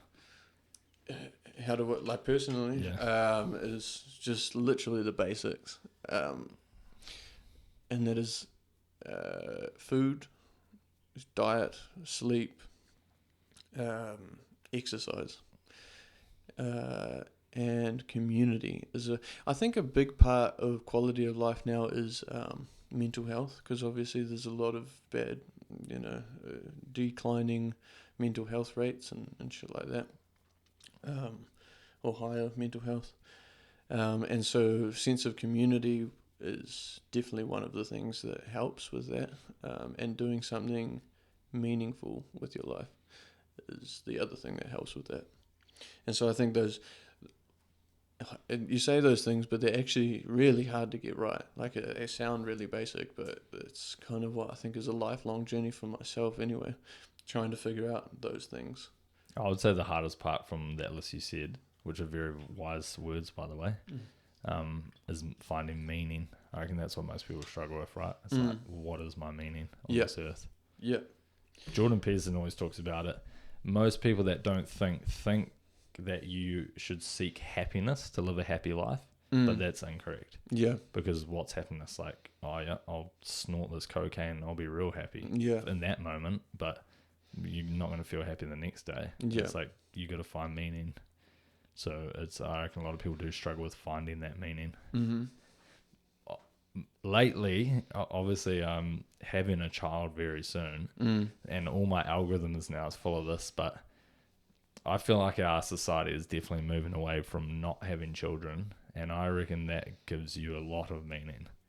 Like, I haven't had, Taylor hasn't had our baby yet, but I'm sure when she comes out, it's gonna like change my world. Yeah, it's gonna be like, I'm sure it will. That is now my meaning. Yeah. And all of a sudden, I was talking to Higgy about it this week. I was having a good chat to him, but it's like all of a sudden now I'm like keen to have like a really big family, and I almost feel like, damn, I wish I started earlier.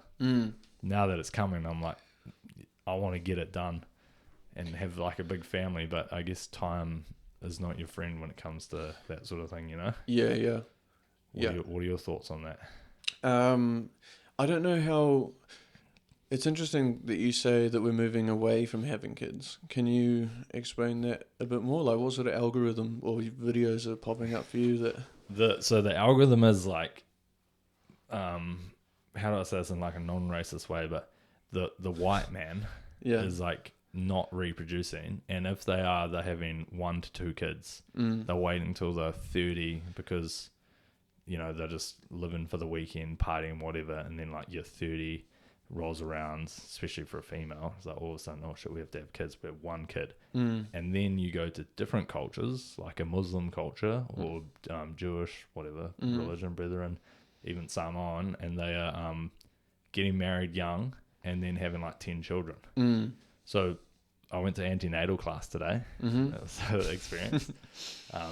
The teacher was a Samoan lady that has 10 kids. Oh wow. Yeah. And that's a classic. It's like if me and you are having 1 kid and all these other cultures are having 10 kids, in 50 years time, like our culture is going to be potentially on the brink of disappearing, and it's just going to get taken over by all these other cultures, which there's nothing wrong with, but I'm just saying that it's almost like we're indoctrinated in our society now to not think about kids, especially females. It's like, think about your career, blah, blah, blah. But I'm like, now that Taylor's pregnant, I look at like women differently, Which is I literally look at them, especially mothers, and it's like, you see them as,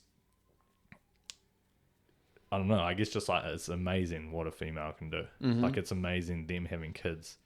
And as traditional as this sounds, it does, in my eyes, seem like that is your purpose in life. Mm-hmm. Your purpose in life is to have kids and have a family. Mm-hmm. I don't think it really matters about your career as such. Like when you're on your deathbed, I don't think you're going to care about your career. Mm-hmm. You're going to care about your family and what you've created. Yeah. Yeah, I think like having kids, like a lot of people say, especially every parent, they literally say that it's like this kid brings like meaning to my life and my whole life has changed, and that's what literally everyone says.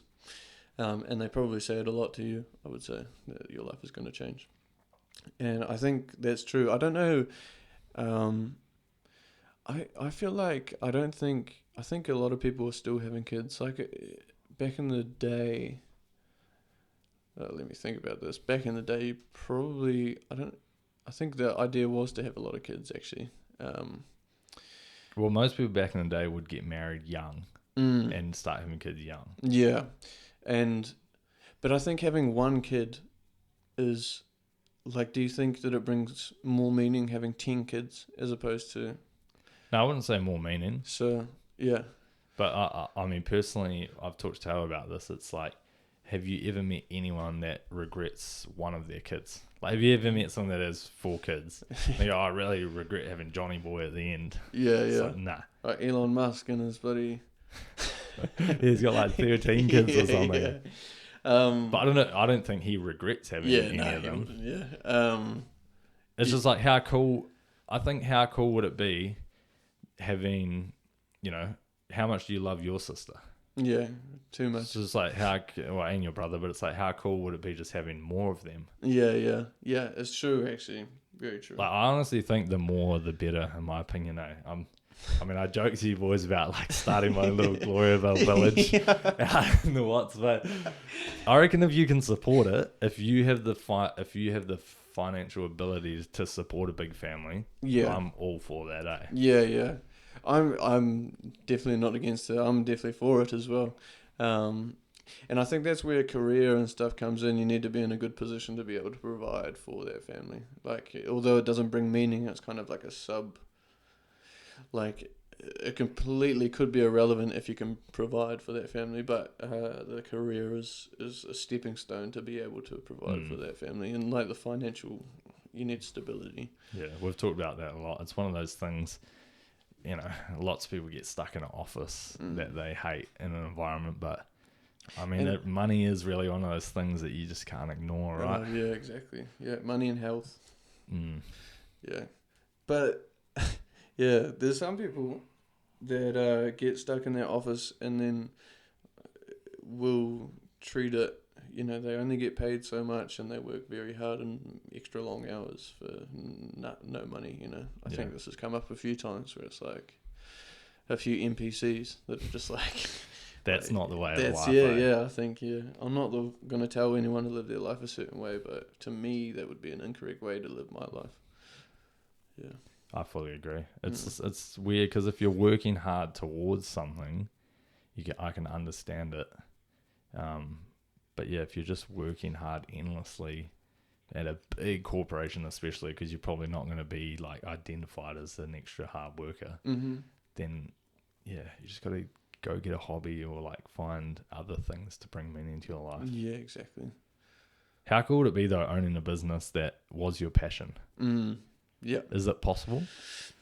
I think it's definitely possible. Yeah, for sure. And I think like even owning a business in itself, well, to me, like starting a business and creating something is very cool, and learning how to do that would bring meaning anyway. And like, even if it wasn't a passion, like even just that start bit, you'd become passionate about it. Well, I would anyway. I'd find myself very intrigued with how things work and learning new skills and being able to develop that business, and then seeing it like carry on over time and watching it grow is quite good. Yeah, and you would surely develop as a person, right? And like what we talk about being the best version of yourself in like every realm of your life. Oh yeah, for sure, no doubt. Yeah, but then if it was a passion, like something you truly cared about, I think you just have so much, like it'd just be so enjoyable for you.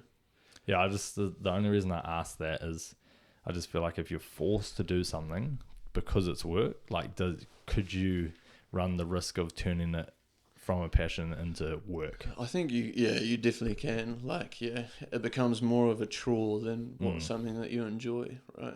Yeah, that is what I think about some things. Mm. But I don't know. There's some of the people I look up to play devil's advocate to my own argument is like Joe Rogan, and it seems like he loves his life. He like, enjoys doing podcasts, he enjoys commentating, he enjoys doing stand-up comedy. Yeah, it's very true actually. So it seems like it surely is possible. Yeah, you reckon he ever wakes up in the morning and goes, "Fuck, I've got Neil deGrasse Tyson yeah, coming on today." exactly. I've got that cock coming on my show. So I felt. No, I don't reckon he does. I'm sure he has dull moments where he's like lacks motivation, but that's where his discipline comes in, you know. Mm-hmm. Yeah. On that as well, I've felt that feeling even just doing this podcast thing, which for me is just a hobby, and like starting my little YouTube channel for hunting videos. Yeah.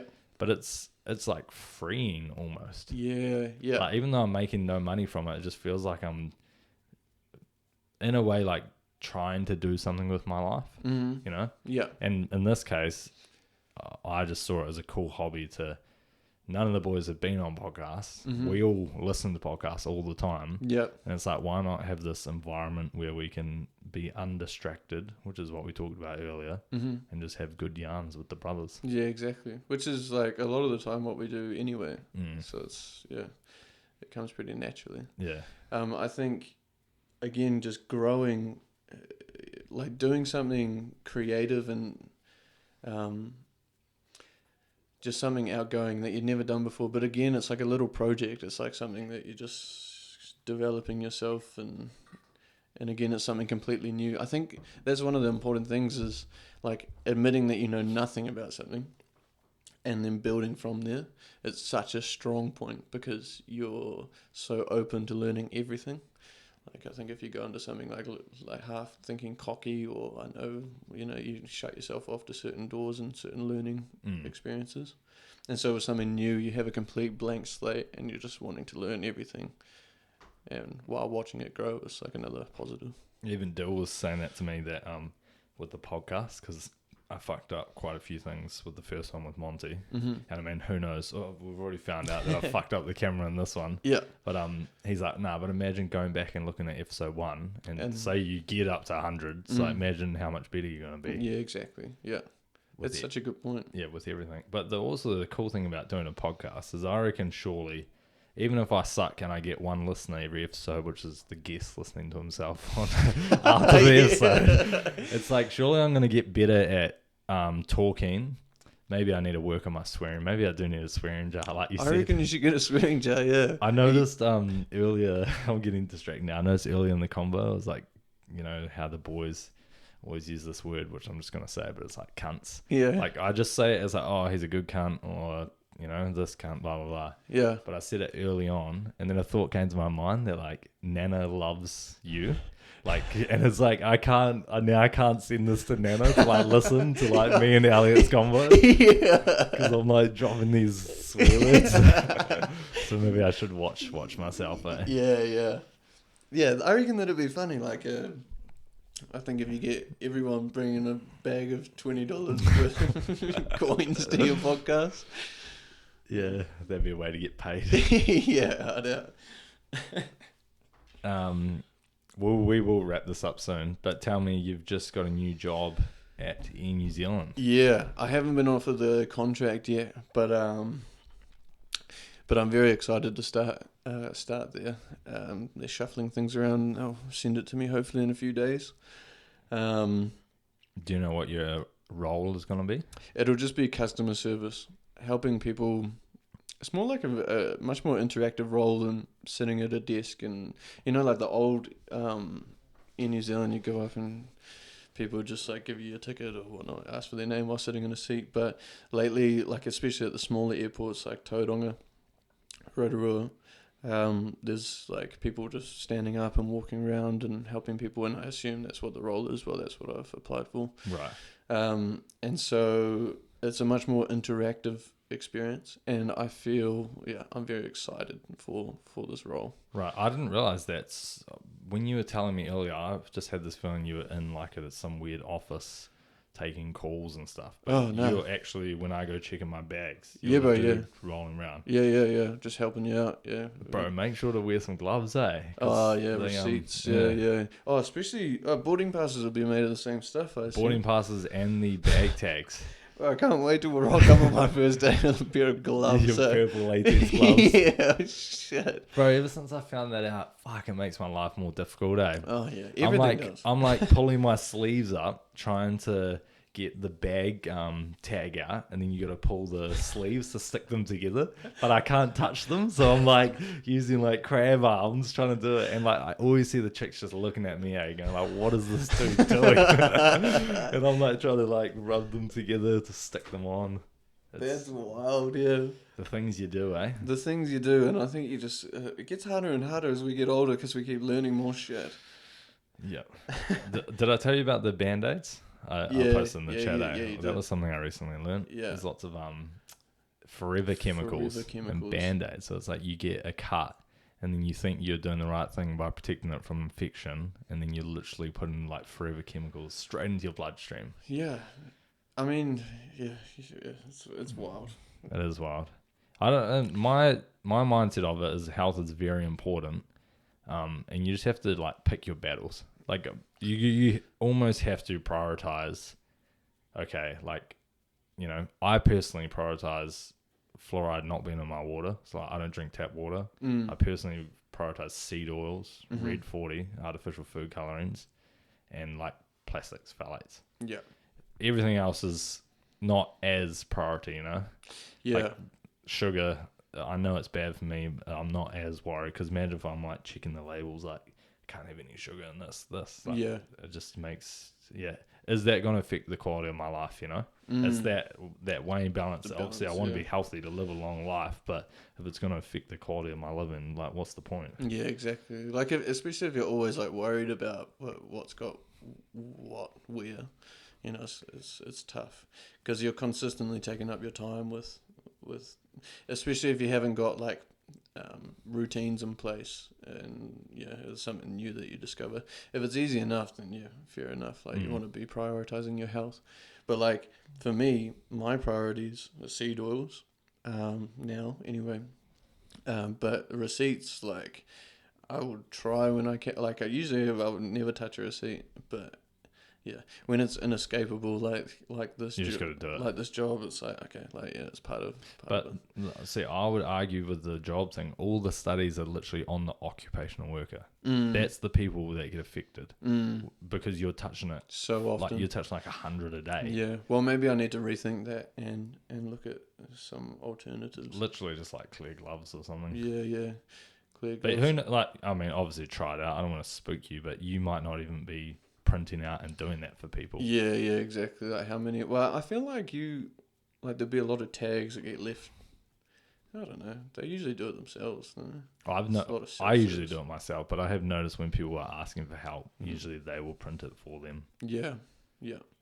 But imagine you take over Tauranga Airport and you make like every single Air New Zealand worker be like, no, you shouldn't be touching that. Wear some gloves, bro. Yeah, I'll start a union, bro. Especially to the girls, I think it actually affects women a lot more, their endocrine system. Okay, yeah. Obviously, especially if they're pregnant. Yeah. And then like other priorities, like I don't want to like. I think sometimes it's funny because it's a balance of not using it as an excuse to taking up too much lifetime or being too worried about all of the stuff, and then the other side, which is you're literally using it as an excuse, so it's easier. You're taking the easy road to not prioritize your health. So it's interesting. Like sugar was definitely high up on my list. Now it's not so bad, but definitely limited compared to everybody else. Like I don't really eat much sugar. No, it's sugar free, bro. Oh, are they? Yeah, zero sugar. Well, there we go. No artificial flavors or colors in no them. red either. 40 in that. Nah. Alright, sweet. It's blue one. Yeah, and then but mainly like lately, I think sticking to just eating no processed foods and no seed oils. It's like, yeah, that's a big priority for me. That's quite hard in itself, and so I think self-discipline is like a muscle, and so trying not to drain, like just trying to focus on that sort of thing at one time, it's good. Otherwise I get worn out, and then I'm eating McDonald's. You don't want to relapse and do that, eh? Yeah, exactly. I feel like I've got pretty good things in place now where I can start moving to other things, like, but water is not a big one for me. The fluoride in the water, like I wouldn't, because I just feel like that would take too much of my time trying to get water that isn't infected. Oh, I mean, fluoride affects IQ. That's the main thing that it affects. But do you know the stats on it? They'll pull that. They'll pull it up. Yeah. With the stats, it's definitely mainly for kids. So like kids Okay. growing up, my kid's not going to be drinking fluoride. Fair enough. Yeah. But in some studies, where it lowered IQ by like 6 points, which can be pretty over. Yeah, I guess I don't know what the period of time the study would be, but I would say it would be like a 10-year time period sort of thing. Yeah, it's crazy. Maybe it's less, but no, there's heaps of research on fluoride not being good for you. It doesn't sound good for you. Sounds like it doesn't sound good at all. But yeah, I think Yeah, Just, I don't think it should be the top of people's priorities. I think if you don't drink water, maybe it'd be more beneficial to just have a focus of, okay, let's just try drink 3 liters of water a day. And that's literally what I've been saying to you lately. I work out so much that I don't drink enough water. It's like, yeah, something I've got to focus on. Yep. I think everybody's just at a different stage in their health path. Journey, yeah. The only time I do consume fluoride water, where this is like too much of a hurdle to get over, is ordering my daily long black. Because whenever you go to a cafe, and no, like boiled water doesn't get rid of the fluoride. I was just about to say. So my daily long black has fluoride in it, but that's one of those things that it's like quality of life to health, because my one 200ml cup of long black with a bit of fluoride in it, I don't think is going to kill me, Yeah. And the gratification I get out of a good coffee, Yeah. it's well worth it. But things like taking the lid off the coffee that I get, how easy is that? Like I could either drink my boiling hot liquids through a plastic lid and be like sucking on all those phthalates, or I could just pop the lid off and just drink from the cup. Are you in a car at any stage? All the time, bro. I got the phone in one hand, messaging the boys, my cup of coffee in the other hand, and driving with my knees going like 110 Ks. Bro, it's so bad. When you crash your car, they're going to pull up this fucking podcast as evidence. But you know what it's like driving? It's like the time to catch up on messages. I do know. Yeah, I'm fucking bad at it. Oh my God. Something to work on. Something to work on, yeah, for sure. Well, I feel like, yeah, I would take my coffee. I've actually started taking my coffee lid off, but What do you order? Usually long black, maybe a cappuccino sometimes. Actually, let's use a cappuccino in this instance where it's like, fuck, I'm driving and I've got it in the cup holder. My cup holder doesn't have the clip's broken in it, so it's got 2 cup holders, but they're not separated, so it's one big long cup holder. Right, so it can slide around a bit. So it's a tough position to be in. I want to enjoy my coffee. So you want to sip it through the plastic while driving? While driving, yeah. Like I'm in a position where I've ordered a coffee, and I need it because I fucking fizz coffee. And that's the situation. I can understand it, because I mean I get small long blacks, which are usually like half full. They only fill it up like half of the cup because it's so small. Yeah. So I can pop. Obviously, I'll leave it for like 10 minutes, whatever, because it's cooling down, and then I'll pop the lid off while driving. Did you always like long blacks? You had to train yourself to move off that. I trained myself. Because I'm the same. Like I used to love lattes. Like I frothed a latte, man. Every day I was so excited to have a latte. Bro, you try moving from a mocha, bro, to a long black. Are you fucking kidding me? Well, you've done well to get to cappuccino. Oh, 100%. Like cappuccino usually is long black, but cappuccino is the odd treat. But I drink mochas for so long, man. And that's addictive.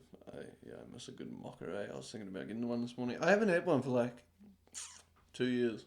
Yeah, see, for me, it's weird, bro, because I would say I'm more addicted to sugar than what you are. Yeah. Like, you know how much of a sucker I am for sugar. Yeah. But I've never had mochas because I've just got this weird rule that like I can't have sugar until after lunch. Yeah, it makes sense. Yeah, and I'm pretty strict on it. But you've never been like that much of a sweet tooth, but then you fiend the chocolate in your coffee. Yeah. I don't know. Maybe it's just because I got into a habit of it, and then I guess sugar's addicting.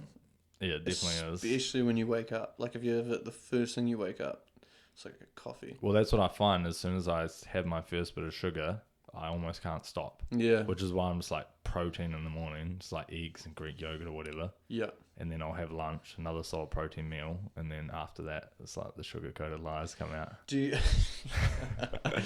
do you know what I've found lately is I've been going to coffee places, and I'll get a cappuccino, and then obviously there's no sugar in that because no one asks you and whatnot. And I would be able to taste it if there was sugar in that. And so they give it to you. But then I've noticed like the chocolate powder that they put on the top, it's got like sugar in it. So they mix sugar with like the chocolate powder. True. And like they coat it, and I see literally like sugar. And I'm like, oh, well, that's a bit off. Like surely it should just be like... Well, why don't you just say no? Surely you don't need chocolate or cinnamon on top of your cappuccino.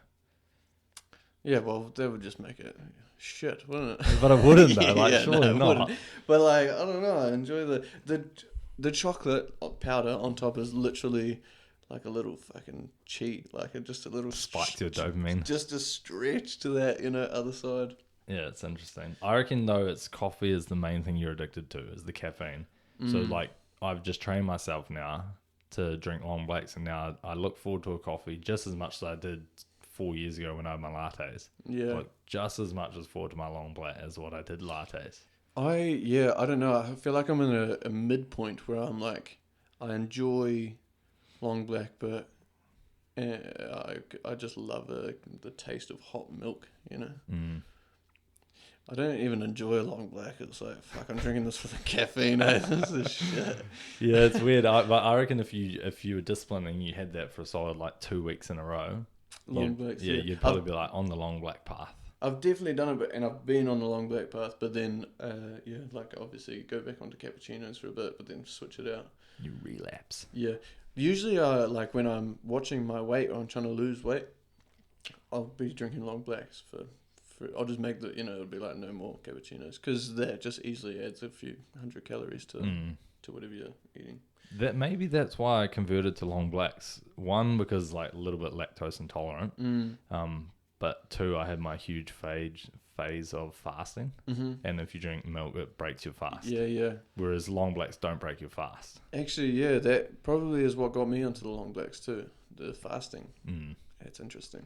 But now I don't fast, but I'm still in the long black. But I think it's easier, bro. Like, it's funny because I go out with like Anu, and my brother both drink long blacks, but both, I would say, real fussy coffee drinkers for a long black. But I'm like, surely it's not that hard to like make a long black, Like if you're fucking up a long black, maybe you need to not be a barista. Yeah, but I think like even like the tamping of the coffee beans, like that's quite a hard process in itself. You can I've had some long blacks, and I'm like, well, maybe I'm a coffee. Well, I definitely am a coffee snob as well. Well, I'm like, oh, that's a bit off.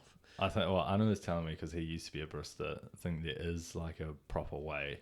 Maybe you put a bit of cold water in first, and then do the tampering, and then do it so it doesn't burn. I don't know the method, but yeah, I think because he's made coffees, he knows how it's done, and then when he sees people not doing it the right way, and then it tastes off, he can taste the difference. See, I've made a few coffees, and I've seen it, and they're shit. They're like horrible. But I've been around like baristas when they're making coffee, and I'm like, well, that's on. And then like you taste it, and you start to get an understanding of like the taste and stuff. Yeah. It was like me and Tay, we love caffeine, but it's like every time you go there, they just give you consistently good coffee. Oh yeah, well that's the main. It's on. Yeah, that's the main thing. There's that new cafe that's opened up in Wellington. I don't know if it's new, but is that the one you went to? Went to, and literally doesn't serve food, just coffee. Buzzy. And there's people like lining up out the door, and it was good coffee. Is it in the heart of the city? Yeah, it's right opposite Dream Girls. Where's that, bro? Yeah, I'm not sure. I saw it on the maps. Swimsuit is what it's called. Right. But very good cafe. Makes sense as a business idea in the city, right? Like just people flying through just need coffee, you know? Exactly. And like I felt like it was a very good, but it's very open, and like being in the center, I don't feel like there's a lot of coffee places that are like that. Like very open and like, you know, like vibey, and it's like got some like low-key drum and bass playing in the background. Just like, you know, it really suits the Wellington culture. I thought it was a really good business idea. Yeah, that's cool. All right, I reckon we wrap it up there. It's interesting because I feel like we could talk for another few hours. Yeah, for sure. We haven't even got through all the list of things, but we're pushing 2 hours. So Yeah. We've got a boys' dinner tonight. Any closing thoughts on your mind? No, I'm good. Yeah. I'm good. I'm good, yeah. All right, let's round it up. Sweet. Shot brother. All right, shot for that, bro.